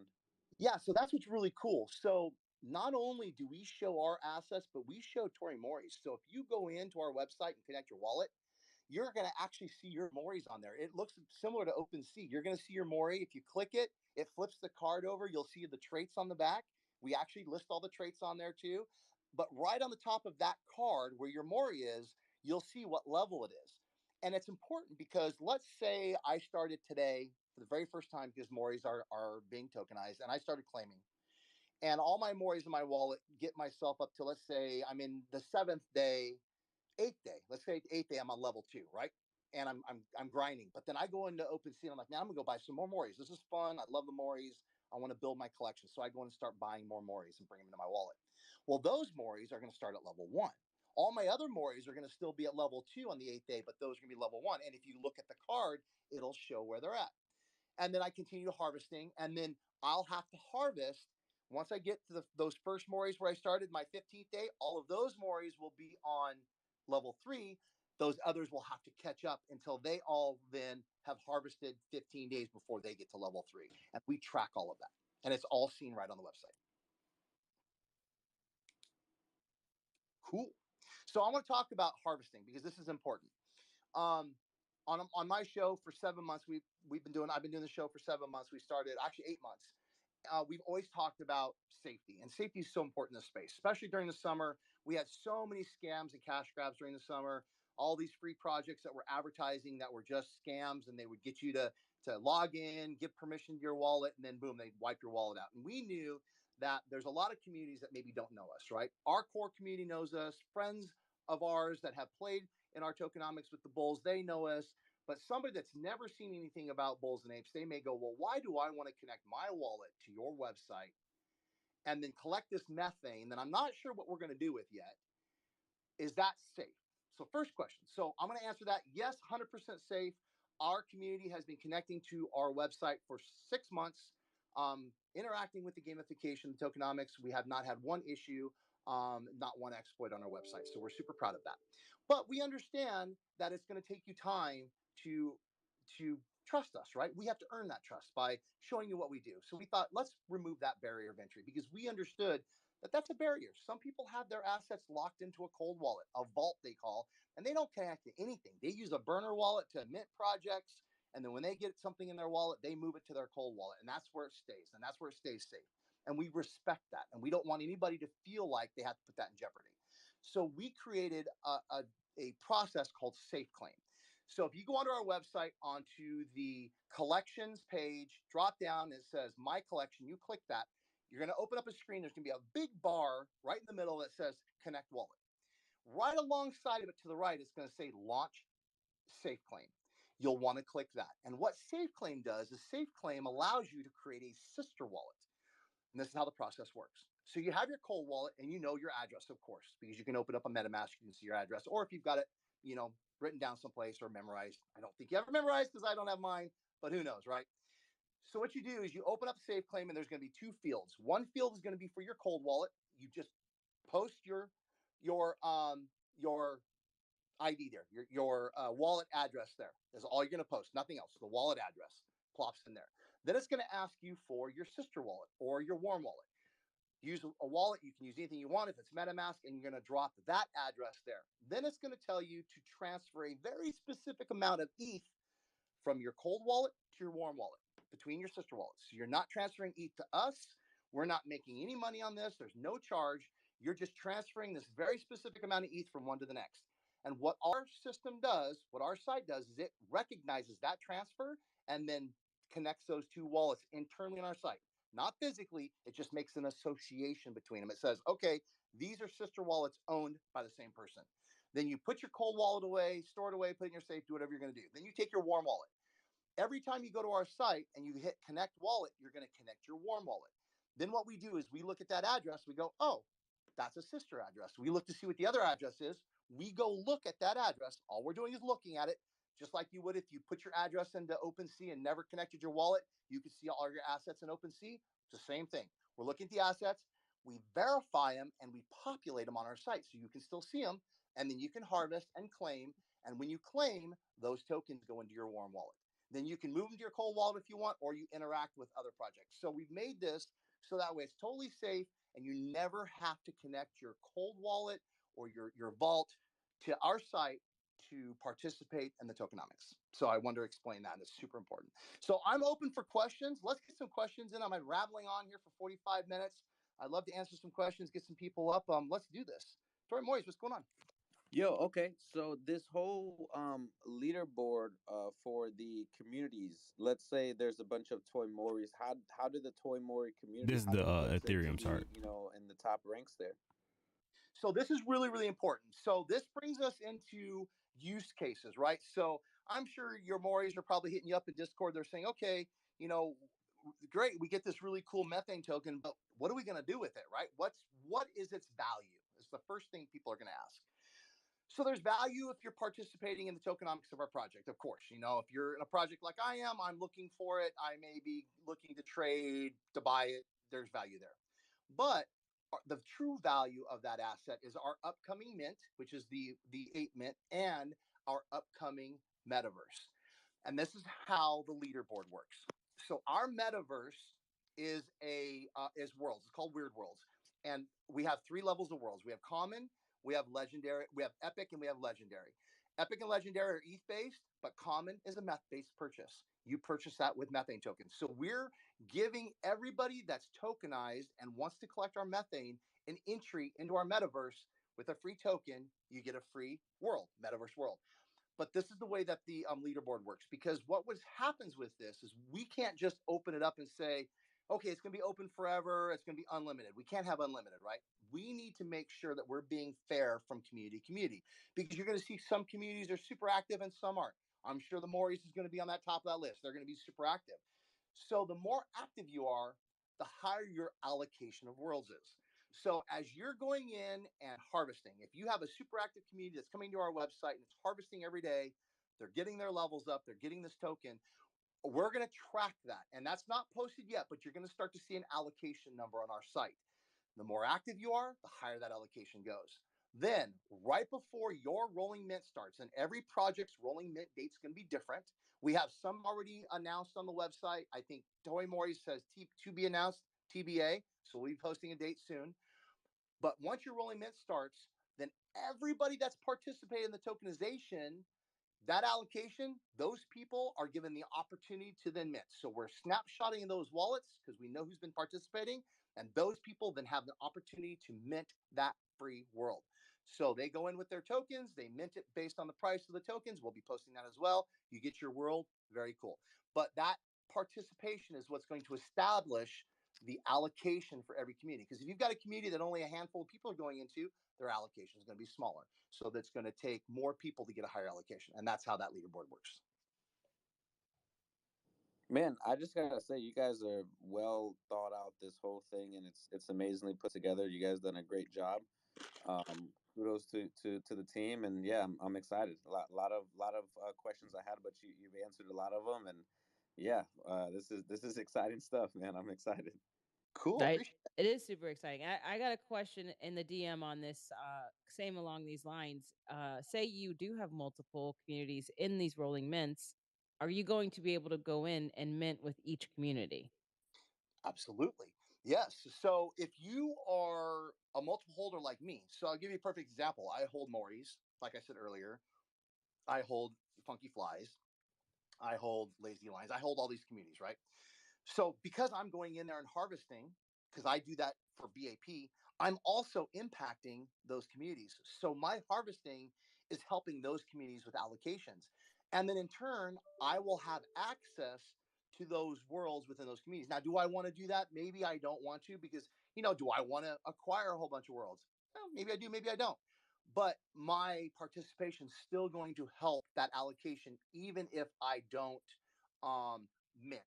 Now, I want to bring something up, and for Toy Morris, this is going to be really important for you guys. And I don't think we've made this announcement, but I'm going to go ahead and make it tonight because I think this is important when we talk about this allocation and how the community is going to be able to use these allocations. So I'll give you an example. So let's say Tory Morris gets an allocation of 500 worlds because they're just jamming in there and they got lots of participation, right? They're just cranking it out.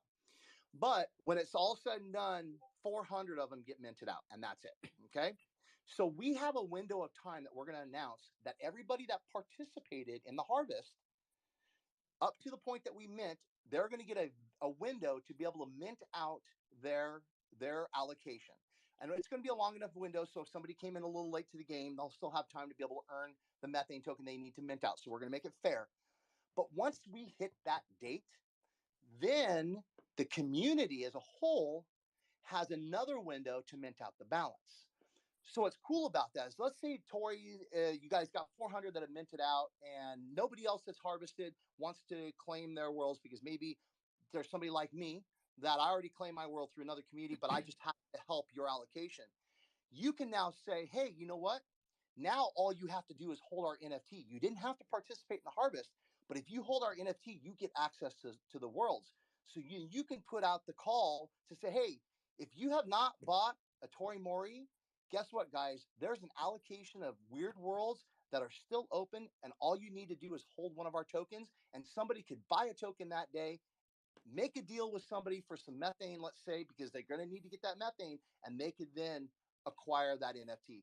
Or let's say, I'm just throwing ideas out. Nobody has to do this, but let's say the project has been earning some methane, and they say, you know what? If you mint your Tori Moris today, we'll give you 600 methane, and then you can go in and claim one of these worlds that's an allocation set aside just for us. So there's going to be some really cool things that we want the projects themselves to be able to leverage to help themselves as well, because that's what we're all about, right? This is all about community. And yes, we're bringing eyes into BAP, but we're not saying you have to buy a Bulls and Apes Project NFT. You just need to hold your own NFT that you love. And we're saying, you know what, we need to grow this pie together. Something Anthony always says, this is something that he talks about, is it's not about fighting over a slice of the pie. It's about growing the pie together. And that's what we want to do, is we want to bring communities in that are like-minded, have not necessarily founders, but they have founders that are in the game as well and are participating, that's even better. But communities that are participating, communities that are energized, all of these things make for a healthier, better Web3. And that's what we want to do. We want to build during this bear market. We want to show people that we don't have to live in our own individual silos and think that we're fighting against one another for holders and that it's all about us only. We want to say we want to do this as a team, as a community, and we want to show the broader world that has not gotten into the space yet. Look, there's some good projects in here. There's some good utility in here. Come dip your toes in. Let's check it out. And that's what our goal is. We want to make an impact on this space. We want to make a change in this space, and we want to bring positivity to the overall Web3 space and NFTs.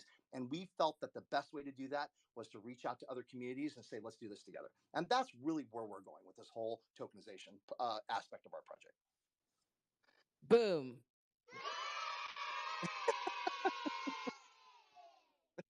Cool. Got a question on Sean, stage. we got a question. What's up, Sean? Yeah, sorry. I'm been listening this whole time. There's a lot to take in. I've been following Bulls and Ape in the beginning, and I'm one of the people that slipped up and didn't mint and by myself, but still never too late. Um, but for listening in on this, I'm a Lazy Lion holder, Toy Mori holder, um, and looking into do the tokenomics you guys have. But diving in deeper from everything that you explained, because there's Yeah. a lot from the gamification.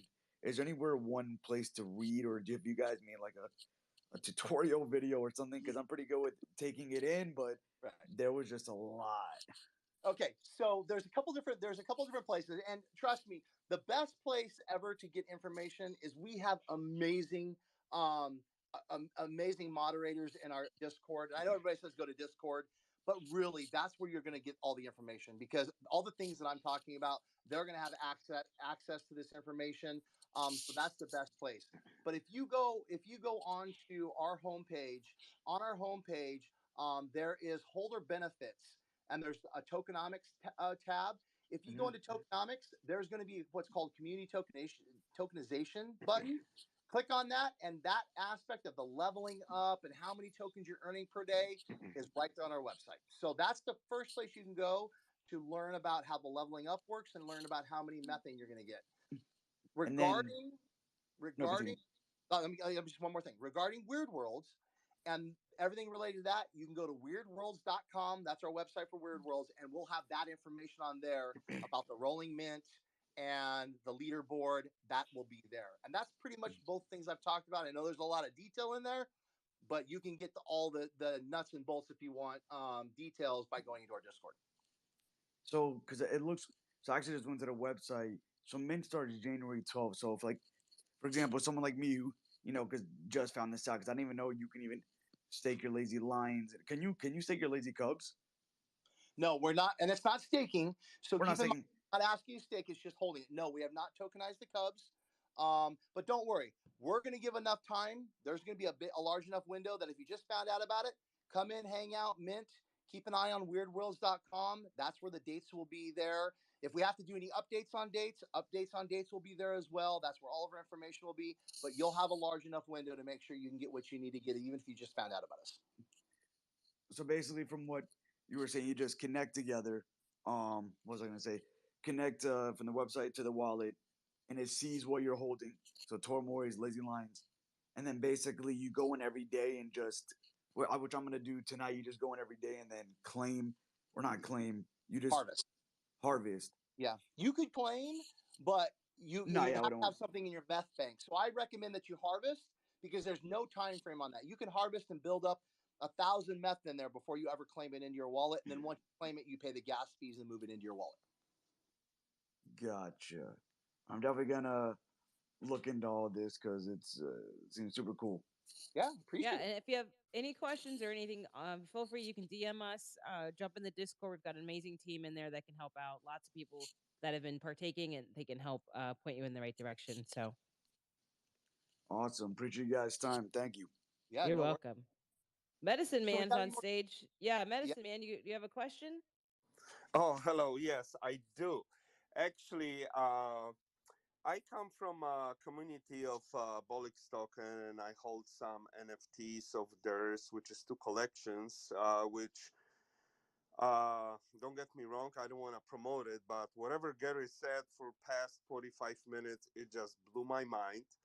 And I heard about Bulls and Apes for about actually just today, and I spent some time on your website. I've been in crypto for I would say about 4 or 5 years, but it's somewhat very complicated for me. But I think I can dive into it a little bit more. And my question actually is, and for me, for example, it's very important with that token that you guys giving away, the math token, harvesting on claiming. I was actually thinking about buying one of the bulls today, but uh, the question will be where the money or revenue of that token is coming from. Science, I do understand that it's kind of free. Um, So let me ask you a question before you go yeah. on. So I think this is super important. Okay, our project, we do not have a liquidity pool. I mentioned it earlier. The liquidity pool that's out there was set up by a community member that is completely separate from us as a project. We do not have any involvement with any liquidity pools or swap platforms that are in existence. Our token is an ERC20 token, but it is a utility token only. There is no backing. The utility token and its value has been established by our community based on the NFTs that token has allowed them to mint. So our economy has pegged the price of that token. Its price is not pegged by anything traded on a DEX, and there is no liquidity pool that we as a project have set up. It is strictly a utility token. That's all it is. So through our tokenomics, that utility token has been utilized to mint free NFTs. And then when those free NFTs have sold on the floor or in OpenSea, our community has pegged that price by trading. So our community then has said, well, hey, this teen bowl just sold for this, and I know it took 1,200 methane to mint that free teen bowl. So I'm going to equate this X value to this token. And then they go into Trading Corner on our Discord, or there's a group Twitter DM setup that's called the Meth Corner. They go in there and they say, okay, I'll trade you X number of methane for X amount of Ethereum. The community has pegged that price, nothing that we've done. So when you say value or where the money's coming from, there is no value. It's a utility token. It's our community that has set up and established that value. Okay, fantastic. So that's that's basically answering my question. I love to ask questions because I didn't understand, and like I said, when I went to the website today, it was like for some reason complicated. I mean, obviously, I have to do a lot of more research on my own, but thank you very much for explanation. Yeah, no worries. So, hey, I want to make a quick announcement. We're going to keep talking. I'm going to answer questions, but we just posted a tweet in the Bulls and Imps Project Twitter and announced that we've announced another project that we're going to tokenize on Thursday. We're inviting everybody to set your reminder. So please set your reminder to come hang out with us on Thursday at 11 a.m. Well, it'll be 1 p.m. Central Time. But we just announced that we are tokenizing Pixelsaurus. So I happen to see Pixelsaurus in the room. So yes, we're token of Pixelsaurus. So make sure you guys get on there. We're going to invite Pixelsaurus to come up and hang out with us on Thursday, just like we brought Toy Mores up today for the space. We'd love to have Pixelsaurus come up and hang out and come rep in the room on Thursday, but we wanted to make that announcement. And we have 4 other projects that we tokenized tonight. So I know that we talked about Tori Mori's being tokenized, but we have 4 other projects that we want to announce that are tokenized and live tonight. You want to do that right now, Her Crypto? You want to tell us who they are? Yes, absolutely. So exciting because yes, we've had so much fun. Toy Mores really had a big pull, and I know everyone's been looking forward to them being tokenized. So they are now tokenized and live, along with Subducks, Chimpers, X Copy, and Killer Bears. There you go, everyone. Nice. So that's our And I five. can't wait. Those are five. We have a lot more on Thursday, right? I know. Well, you want to say how many we have on Thursday? Oh, We can. let's just say like around 12 to 15, something like that. At 12 to 15 more communities. And Pixelsaurus is going to be one of them that are going to be tokenized. So you got to come hang out. I'm sure the first question they're going to ask is, well, we have 4 collections. Which ones are going to be tokenized? We will talk about that on Thursday. I actually am a Pixelsaurus holder.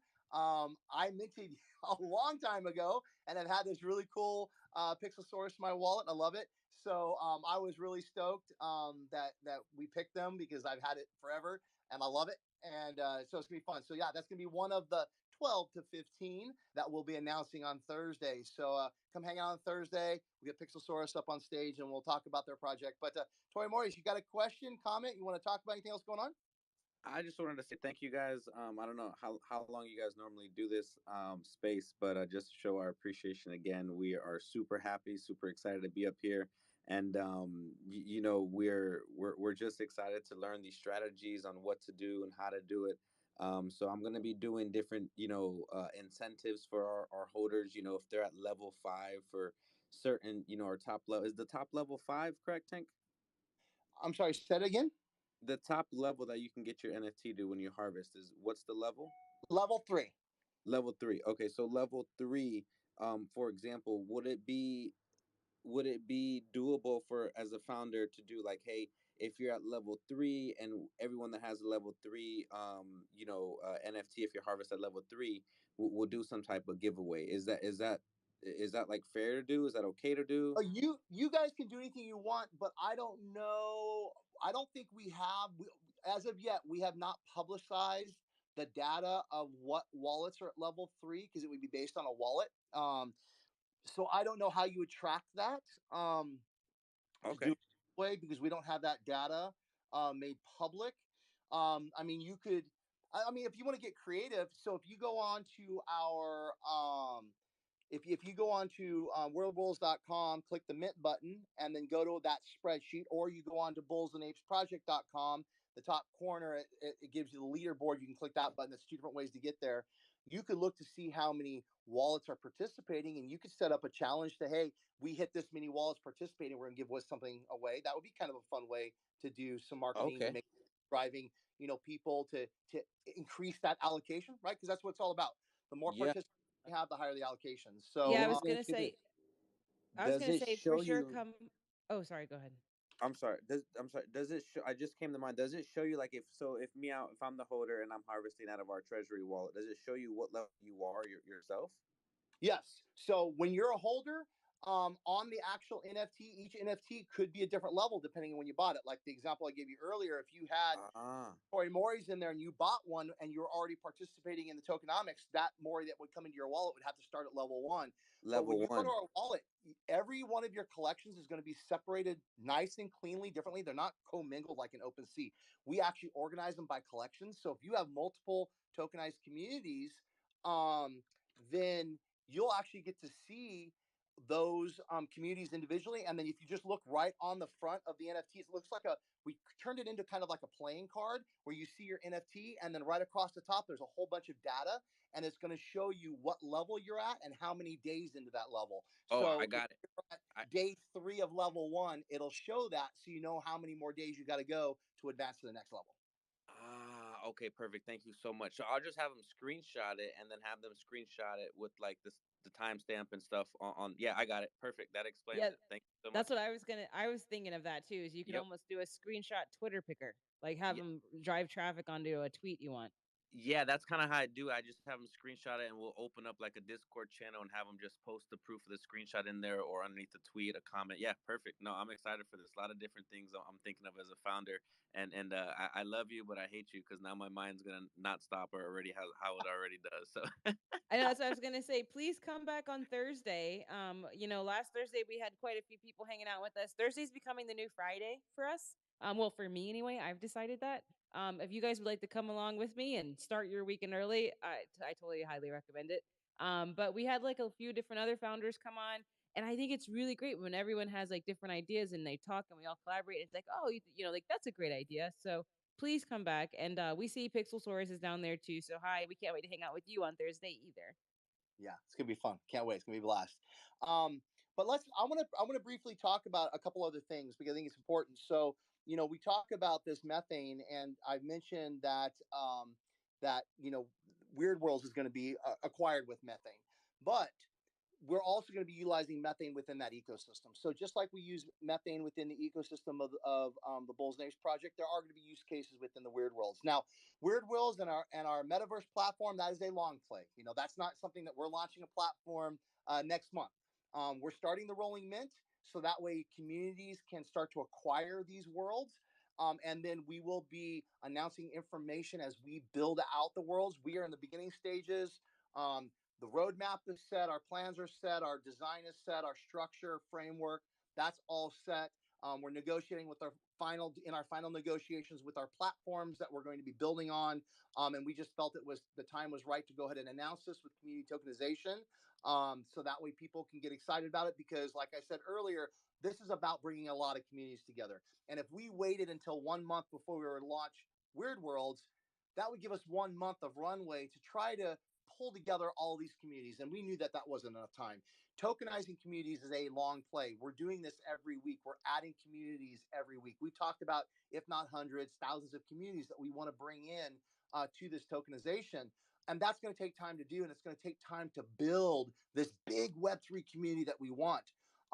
So Weird Worlds is a long play, and I just want to make sure that everybody's clear of that we're not going to have a platform ready to announce next month.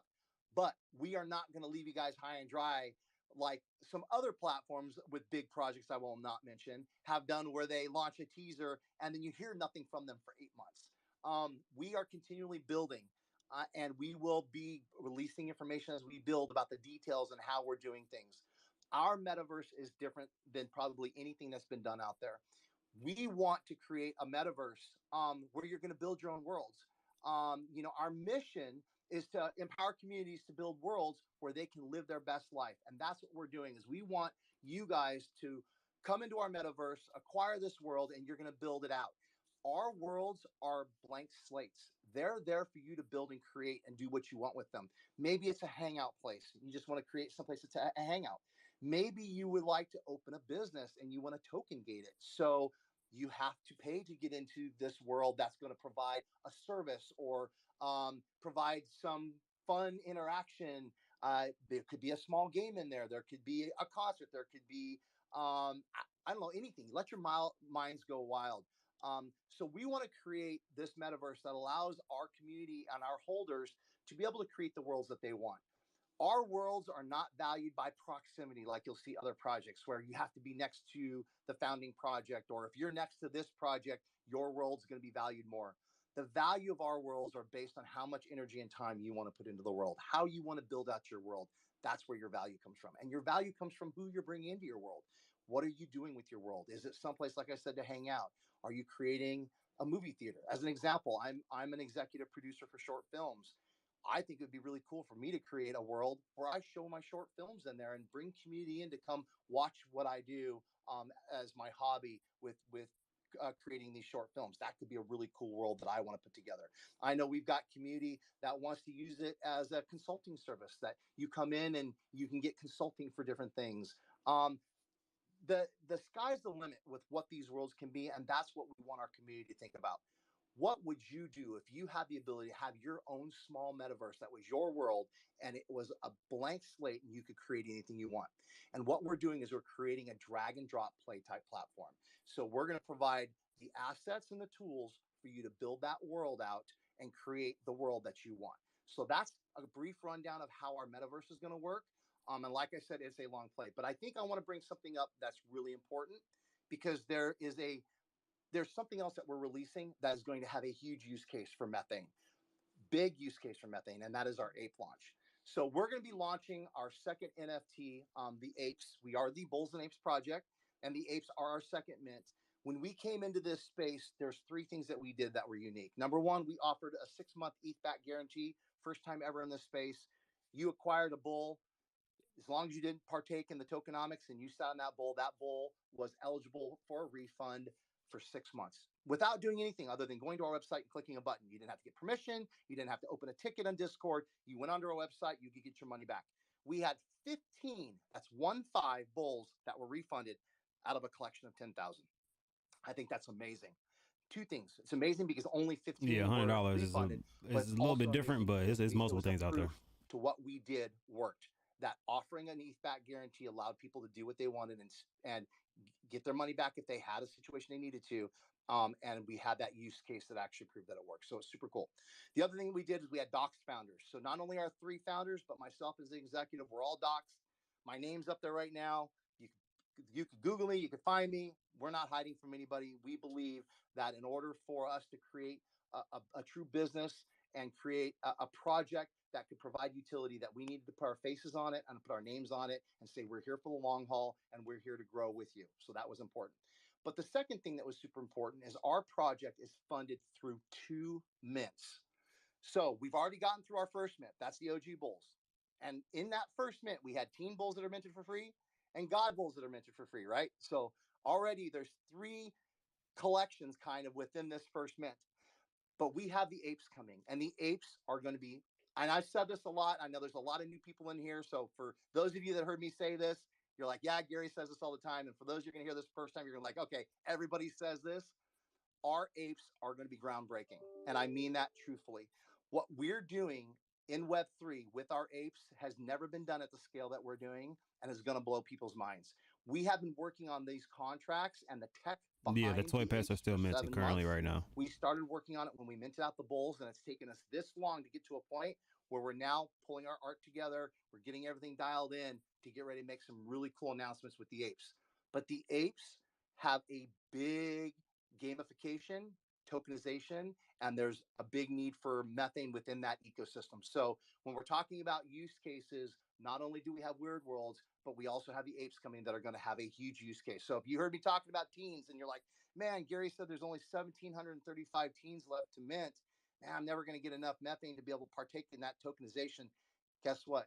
We got the apes coming. And if you've seen what we've done in our bulls and how our community has thrived with the bulls, just wait till the apes come. So if you're thinking about it, you could be early. And I would say that honestly with what we're going to be bringing to Web3 with what our apes are going to do. So I'm super excited about that. And I can't wait to start making announcements on the tokenization and tokenomics and the gamification of the apes. Let me get a breath. Per crypto, anything you want to add? Any I know. questions on this?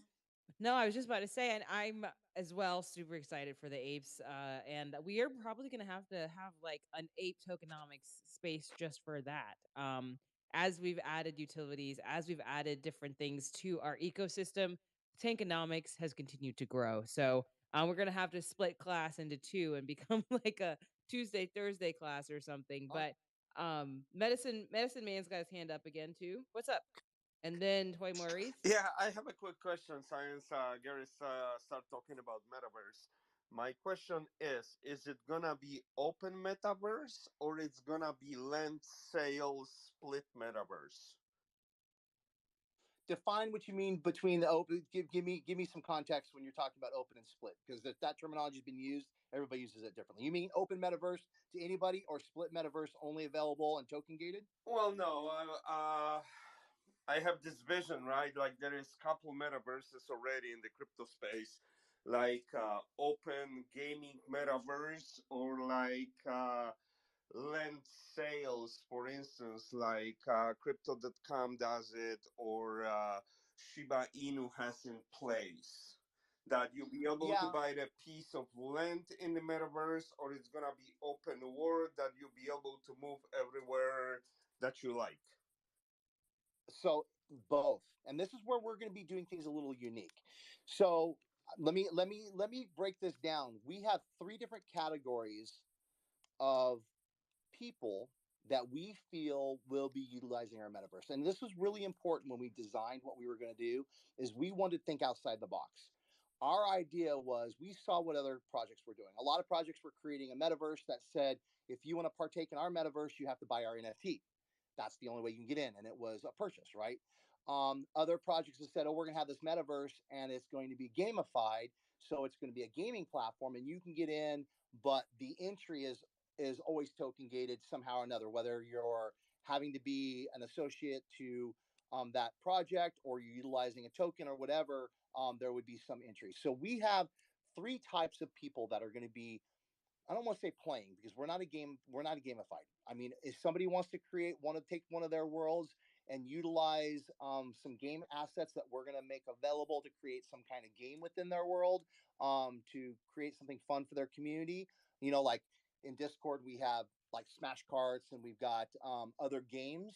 So we'll have assets that games will be able to be created in worlds as we start to develop this. That could be an option, or like I said, a business. So we have different ways that we want to look at this, but we have three things that we're talking about. So we have number one, what we call owners. Owners would be the people that own worlds. It's obvious, right? You're an owner. You own the world. That gives you the ability to build in that world, do what you want. Then you have dwellers. Dwellers are the people that come and visit the worlds. You could be an owner and a dweller. And those are people that are coming in, checking out your worlds, that are coming through your worlds, that want to participate with whatever you're building in your own world, whether it be a game or a service because it's a business type situation, or maybe you have a store and you're actually selling NFTs to your world, or maybe you have a in real life store and you're selling merch, and that's what's built out in your world, and it's a merch store or whatever you can think of. And then we have builders, and builders is a fun aspect, and we've talked about this briefly. Anthony has gone over this a couple times, but builders are where we engage with other people to help build the assets. So we're going to create the assets initially and have those available, but maybe there's contracts available to create the ability for other people to help with building out those assets to create these worlds. So we have owners, dwellers, and builders. And these are the three avatars that are going to partake in our overall metaverse. Hopefully that explained it. I don't know if it did or not. Oh, that's beautiful. Thank you very much. That totally makes sense, and it's really good concept for the future. Thank you. Yep. Tori Moore, you got a question? Two questions. So, just thinking of use cases for the meth token is, for example, like other marketplaces, that let's say, we have a marketplace, right? If we have one that's coming up, are we able to use that token to purchase stuff in our marketplace if our devs, is that like something we can use the token for? An ERC20 token. It lives on the blockchain. You can do anything you want with it, and that's the Perfect. thing about this, right? So we're not saying that if you come up with some crazy idea to utilize the token that your holders are getting for free, and you want to incentivize their participation in a gamification or merch or whatever it is. If you're like, hey, you know what, we want to create this something and we want participation in this something, and if we charge methane or utilize methane in this something, now we're drawing people that have this methane and they're looking for a use case. That's an option. It lives on, it's an ERC20 token that lives on the blockchain. And I actually have had DMs from another founder that said, like, hey, could we do this with it? I'm like, it's ERC20 token. You can do anything you want with it. So the sky's the limit, right? Absolutely. And then, okay, second question. Secondary collections, for example, obviously, we have toy pets, right? That is a companion to the toy Moris. That's not obviously being, you can't earn methane tokens for the secondary collections from Bubblegum Kids and the puppies and Lazy Lions and the Cubs. Is that ever going to be a thing in the future in onboarded secondary collections if they reach certain thresholds that qualify? How would that work? I think that's a great question. So let's dive into that, because the question we've had is, hey, I'm going to go fill out this form to nominate a collection to be tokenized, but how do you guys pick your nominees? So we have a number of different things that we look at. So I'll just go over a handful of them. And like I said, we're not looking at necessarily any one thing, but collectively we're looking at them together. But one thing could influence us more than another. So we're going to look at how active the community is. I think that's probably one of the number one things that we're looking at, is how active the community is. Who's showing up to our spaces? Who's tagging us? Who's giving us a shout out? activity is important because the more active a community is, the more active we know that they're going to be potentially with the tokenomics. And that then leads to the metaverse, right? Because we want to bring a lot of communities together and we want people that are active. We want to create this really cool, larger community. So we're setting the groundwork for that. And so activity, how active a community is super important. That's high on the list. Um, the floor price, we have to consider that as well, right? So that has to be a consideration. We're not going to necessarily tokenize a zero point zero 0.01 project because we have to protect the ecosystem as a whole in our project as well, and to protect the communities that we're tokenizing. So you'll see that when we tokenize communities, you can look at the floor prices.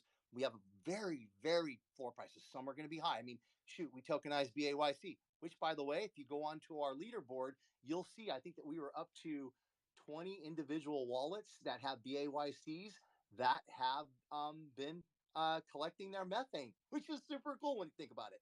But that's going to be on the top end of that. We're up to 20 and MAYCs, we've got 40 individual wallets. So that's really cool. And then we pick smaller collections that maybe have floor prices that are even lower than our lowest assets. I mean, when you talk about our collections, we have 5 OGs, teens, and then we have got the BOTB OGs, Evos, and Bears. And I think the Bears, you tend to fall probably the least expensive, and they're around a 0.08. But we're still picking collections that are even below that because our goal is not to say, hey, we're the best and we're going to pick all these more expensive collections so we're driving sales into our collection. That's not what we're about. And we make that clear just by our actions. And part of that is the collections that we choose. So we're picking collections that are less expensive than ours because we want to bring collections together. So that's a criteria. We also look to see if you're minted out. That's important. Now we can work with communities. So let's say we've got a super strong community. We just did this. With Simon and his project. Also, the name is escaping me. Her crypto, help me. Doglians. Doglians, thank you very much. And I should know better because I'm a Doglian holder, dang it. But they were really, really close to mint out, and we debated that and decided should we, shouldn't we? But they have a super strong community. And we said, yeah, let's tokenize them. And believe it or not, they minted out in like 3 hours. It was crazy. So that was really cool. But they still had a pretty strong floor price, and they had a pretty strong holder count. The holder count is also something that's important. We're going to look at that. If you've got a collection that's 10,000 and your holder count's 500, okay, we got to look at that. We're looking at size of wallets, or is there stuff going on? We understand that, we have whales in our collection. Myself, I'm a whale. Our founders are whales. We believe in our collection, so we're always going to invest in our own collection. We don't hold that against projects by any stretch. But we look at that. We look to see where these large holders are and how they're participating. So that's a consideration. So we're looking at all of these things together. And then Her Crypto, myself, and Anthony get together once a week. We go through our individual lists. We talk about the projects we've investigated, the projects that have maybe reached out to us. We have open conversations about it, and then we start picking those projects that we want to tokenize. And just because you're not picked necessarily this week does not mean that you're not on the list. Tori Mori's has been on the list for a while. We were just waiting for the right time to do it. So, we're looking at a lot of different projects, and we have a lot of love for projects out there. And there's a lot. We've had Her Crypto. What have we had? Over 300 applications since we Yes. started. Yeah, exactly. Like so many. And I was gonna say too, just to tack on there, we are going about this in a very ethical manner, and we do take a lot of things into consideration. And one of the things that we are very aware of is optics, and we're definitely, not trying to do anything that would be seen unfortunate or be seen as maybe giving a sign or a cue. So it's kind of funny because, like you said, there's people that we might not tokenize you now, and we might love you, and we want to, but just we can't, especially just if we buy it. if, That's the hard. I'm going to tell you guys, this is probably one of the hardest things because this has been the fun thing for me. Is I've been for 8 months, actually more than that, since the beginning of the year, now 12 months, nose in all about BAP and Bulls and Apes. And that's what I've been focused on, right? Is everything we're doing. So I forget about all these cool projects. Yes, we have some cool community members. I've bought into projects here and there, but not until we started tokenizing did we start really looking at projects. And then I'm like, holy crap, this is a freaking cool project. I want to buy this. And I have to stop and think like, wait a minute. I can't do that because people watch my wallet. They understand my wallet's public. Everybody knows. And we don't want to send those signals. I think that's the hardest thing for both Her Crypto. We talked about this. That's hard not to buy yes. project that we are so interested in because we don't want to send a bad signal, right? Right. Well, I know that was, you talk about the Doglians. We were trying to mint because we couldn't do anything until we announced it.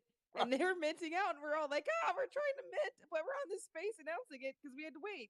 Yeah, both you, me, and Anthony literally had our computers open, and we were like, okay, we want to mint. So we waited until the announcement went out in the space, and then we're minting our Doglians to make sure that we got in.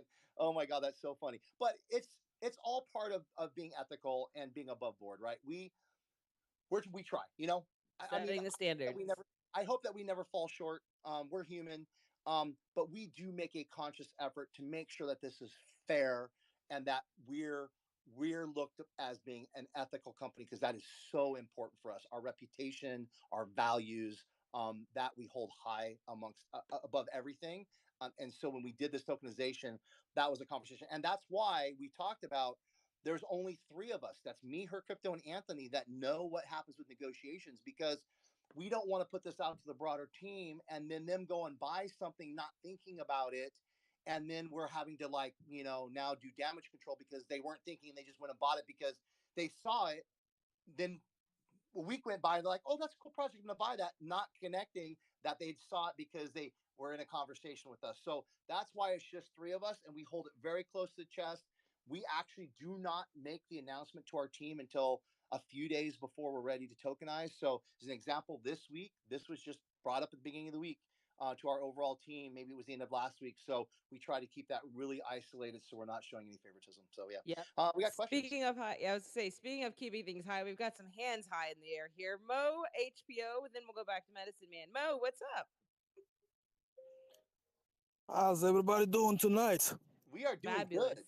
Fabulous. Yep. We'll rock All like right. 10 more minutes and then we're I have out a of here. question, Get ready for that Tankman, and Twitter I'm not space. sure if it's If you guys couldn't hear me, 10 more minutes and then we'll rock for a minute and then we'll go to the Twitter space. to know if you can talk more about the multiplication effect of the ape for someone that hold a ball NFT. You know, the multiplication situation.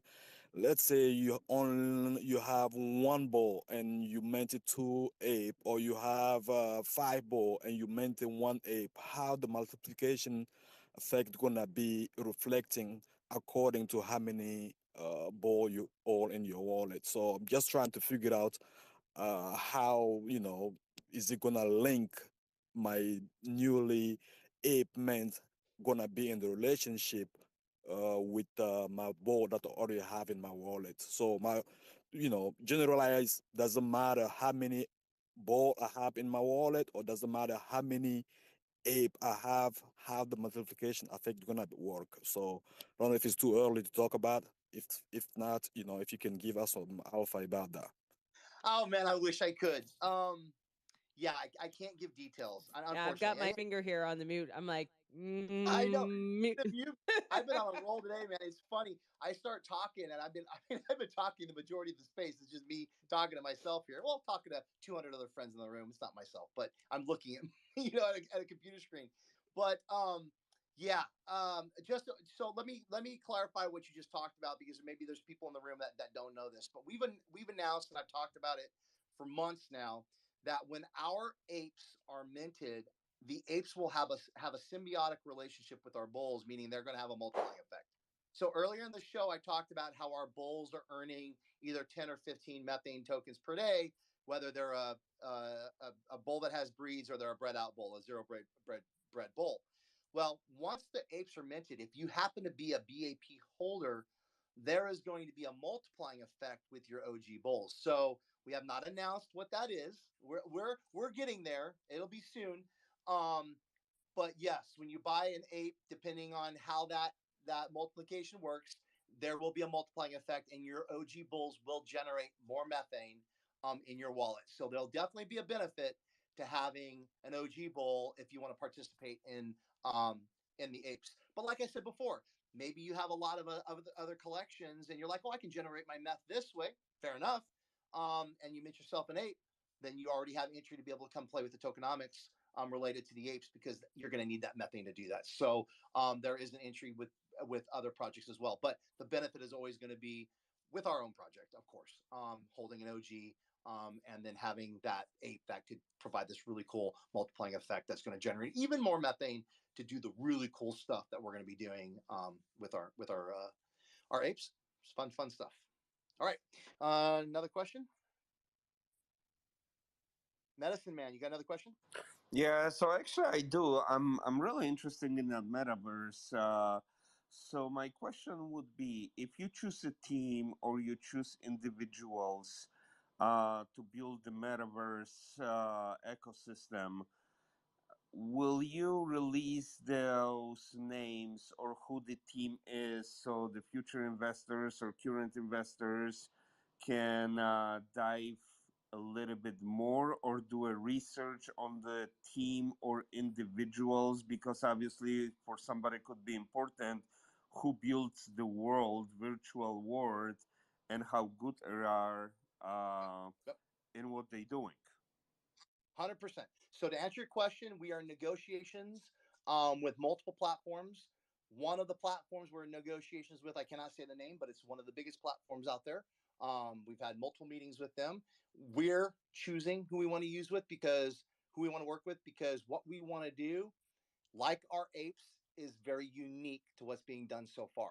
So just like we did for our apes, where we have our own in-house devs, developers, and we're doing the things, when we find the platform that we're going to be building on, that platform, of course, has their own developers, but we will be bringing in our own devs as well to do certain aspects of our project because what we want to do is so unique. So we will make that announcement 100% as soon as we sign a contract with the platform that we're going to use. Then we'll have a press release. We'll probably do a space. We'll talk about what that platform is, maybe what they're doing currently if they're already working with projects, which could be fun as well. But yeah, absolutely be making that public once we sign that contract. So hopefully here pretty soon. I mean, we've been working on this for over 3 months as far as interviewing multiple platforms, maybe almost 4 months, interviewing multiple platforms to make sure we were going to be choosing exactly what we needed. And it's taken some time to find them because there's a lot of platforms out there, believe it or not, a lot more than I thought. I was really surprised. Everybody's getting in the game, right? But it's important to pick a good partner with something that is going to be this big. Thank you. Yeah. All right. So Charlie. Charlie. Hi, Charlie. What's up? What's up? What's up? Just wanted to say, look, this is the last tokenomics of the year, the last tankonomics of the year. Just wanted to say thank you on behalf of just all the community, just all of us. Thank you, both of you guys. Her Crypto, Tank, thanks for your investment in us. Thank you for your energy, your consistency, just all the hard work that you've been doing to help us and give us the information that we need, help new people on board, just everything that you do week in and week out. We're really looking forward to next year and just wanted to say thanks. So thank you. I appreciate that, man. You know what? This truly for me is a labor of love. When I was brought into the project, I was involved with the project since day one, even though I wasn't officially on the team because Neo Ape is my best friend. So, he's one of the founders. And when they asked me to come on to the project and help out, one of the first things I did was said, hey, we need to do a show weekly because we had this really cool tokenomics and we were trying to explain how it worked in DMs. And I'm like, man, we need to do something. So I started the show 6 weeks before we minted the bulls, which would have been in April, I guess, the end of April, middle of April. So we're going on 9 months, I guess. It's been fun. I can't believe it's been that long that we've been doing the show every week. I've only missed two shows. I think Kurt Crypto, you've only missed maybe one or two. In the very beginning, you weren't with me, but since you came on board and we've been doing this together, man, we've been the dynamic duo, man. I could not do it without her. Trust me. I talk a lot and she breaks up the monotony because sometimes I can get a little long-winded. And thank you. And that she brings amazing insight as well. So it's a good team. Well, and we have, I know. Oh, we appreciate it too. And don't forget Vanessa behind the BAP there. She's Yeah, always Vanessa hanging always out. from day one, man. She's been holding it down for us behind the BAP logo, so we appreciate it. But yeah, it's been fun, you guys. But I am so excited about the apes and then the weird worlds after that. what we're going to be talking about. I love the tokenomics, and right now we've been kind of glancing over and glazing over the bulls because we know that the teens are getting close to being minted out, and that's been what's been really strong. And the god bulls have already been minted out, and the gods are doing their things with with their god powers, and that just seems to be kind of our core community. But now that we're doing this tokenization thing and bringing in a lot of other communities, the apes are going to be fun, and I can't wait to really dive into the tokenomics with that. And then when we get into weird worlds, it's going to be better. So it's going to be fun to see where we're at a year from now. That's going to be crazy. Maybe we'll be doing a show every day. I don't know, her crypto. It's going to be a lot of info, huh? I know we might. So I was just literally actually I was thinking about it, and I said we might end up having like a Metaverse Monday, a Tokenomics Tuesday, a Weird Worlds Wednesday, apes. I don't know. Like I Tell you, hey, I like Weird Worlds Wednesday. That's cool. When we get really close to diving in, we'll need to do that. That'll be fun. So yeah. I know that'll be our full-time job, just running spaces. This is good stuff. All right, we got more questions. Tori Morris, what's going on, man? You got another question? Cool. Yeah, so the community is asking me there wasn't a direct it wasn't a yes, it wasn't a no. So all you would have to do is what we did for Toy Moris in order for, let's say, toy pets to get tokenized. Is that what we heard correct, or is it not going to be possible ever for No, no, secondary no. collections? Yeah, no, we're not going to say it's not going to be possible. Absolutely, we would consider secondary projects within the same, or secondary NFTs within the same project, as long as it met a lot of the same criteria that we're looking at. But we have to review it, right? We're definitely Yeah. going to always be focusing on the OG portion of that collection, but some collections tie together. I mean, an example would be Nonco Ducks, right? They've got their regular collection, and they've got the Hell Ducks, but they go together. So we tokenize both of those. So Yeah. instances where we do that. And if a project has got, like you guys have got these pets, which by the way, I minted some pets. It's never been on the list because it was not a minted out project, but during the mint, I minted some because I think they're cool. I'm hoping I get an alpha. I'm telling you, man, I know there's only 7 in the collection, or 8, right? I hope I get one. I look right Let's the alphas. go. Let's go. Um, Yo, can we give away some pets right now, man? Is that cool? if you want to give something away, that'd be cool. And I was actually going to, matter of fact, I was going to tell her crypto, I think we need to give away a team. I think we need to do that. I think we need to give away a team. If you want to give away a pet, we can do that. If you want to throw something up in the nest that you're doing because you're tokenized community, you're fam now, that'd be awesome. But I think we should give away a team. I'm going to tell Anthony that I'm making an executive decision, and let's get that Thursday space tweet retweeted, and let's get some movement on that. Let's give away something. What do you think? So we're gonna do a retweet on the Thursday space that's pinned up here in the nest. Let's do it. We've been Okay. holding 200 strong in this room. We got to give something away. Well, yeah, we dipped a little bit. We were at 230, so call all your friends to get back in here. Yeah, Because we're at 187 right now. We've got right now as I look at it, we've got 50 likes, 36 retweets. The retweets are going up, though. That's good. So make sure you're clicking set reminder. Right now it says 55 going. If we can get everyone in here to click that set reminder, I think I'll wait until after the I don't giveaway think and it's then a we'll bad cut out. idea to give How a about team that? away, but I Make sure think you we guys should get do the it giveaway. if we get Those who stuck 100 around. people to click set reminder let's on do this it. space. Perfect. Yeah. 100 people, and those 100 people are going to Twitter Picker, and they'll get the choice, right? They'll get a team. Bowl. Well, they'll have to comment on it, but Yep. when we hit the 100 people that click the set reminder on that space, then we'll do a Twitter picker on that. Nice. Tori Morris, how do you want to give away some pets? So I'm feeling really generous. I just tweet it, I took the tweet from this actual space, and I ran it in retweet picker, and I picked 3 winners. I'm gonna post the winners in the comments of this tweet, but also I'm gonna do it again for the tweet in the nest because it was a whole different space tweet. So like her crypto said, go in the nest, retweet it. It was at 50. It was December 29th. We have 102 going. Wow. It went from 50. Boom. Great job, everyone. Good job. I love it. Yeah. Love it when people follow very quick directions. I was like, is this the same one? She just said it was at 50. Now it's at 99 or 97. Love it. That is so awesome. You guys rock in this room, man. I love to see that. Everybody's like, "Oh, you're giving away something? No problem. Let's get a I should have said it earlier, but no, I love giving away stuff. It's a blessing to be in this position to be able to do so. So I'm gonna run it again. I'm gonna pick three more winners for this second thing. So that's six toy pets we're giving away on this space because we love you Dude, guys.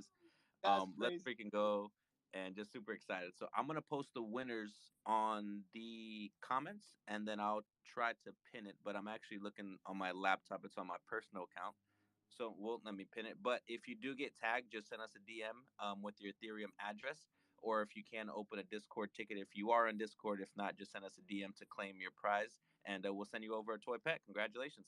Cool. But hey, they should be coming into Tori Mori's Discord anyway, right? So definitely go check them out. Great project. We love the toys, man. And you guys are teamed up with NFT to print, and they're making those really cool little toys, which are awesome as well. Let's go. Yeah, shout out to Crypto Sheep and NFT to Print and the Yep. Alpha Bull Club. You guys are very inspiring. We have some fun stuff, like you said, Tank, some alpha pets that were inspired by you guys, and only about 7 or 8 of them. So, yeah, fun stuff coming in, and very inspired by the Bulls and Apes project. You guys are setting the standard, doing amazing things, bridging the communities, and it's super inspiring. So keep it up. Doing a great Oh, job.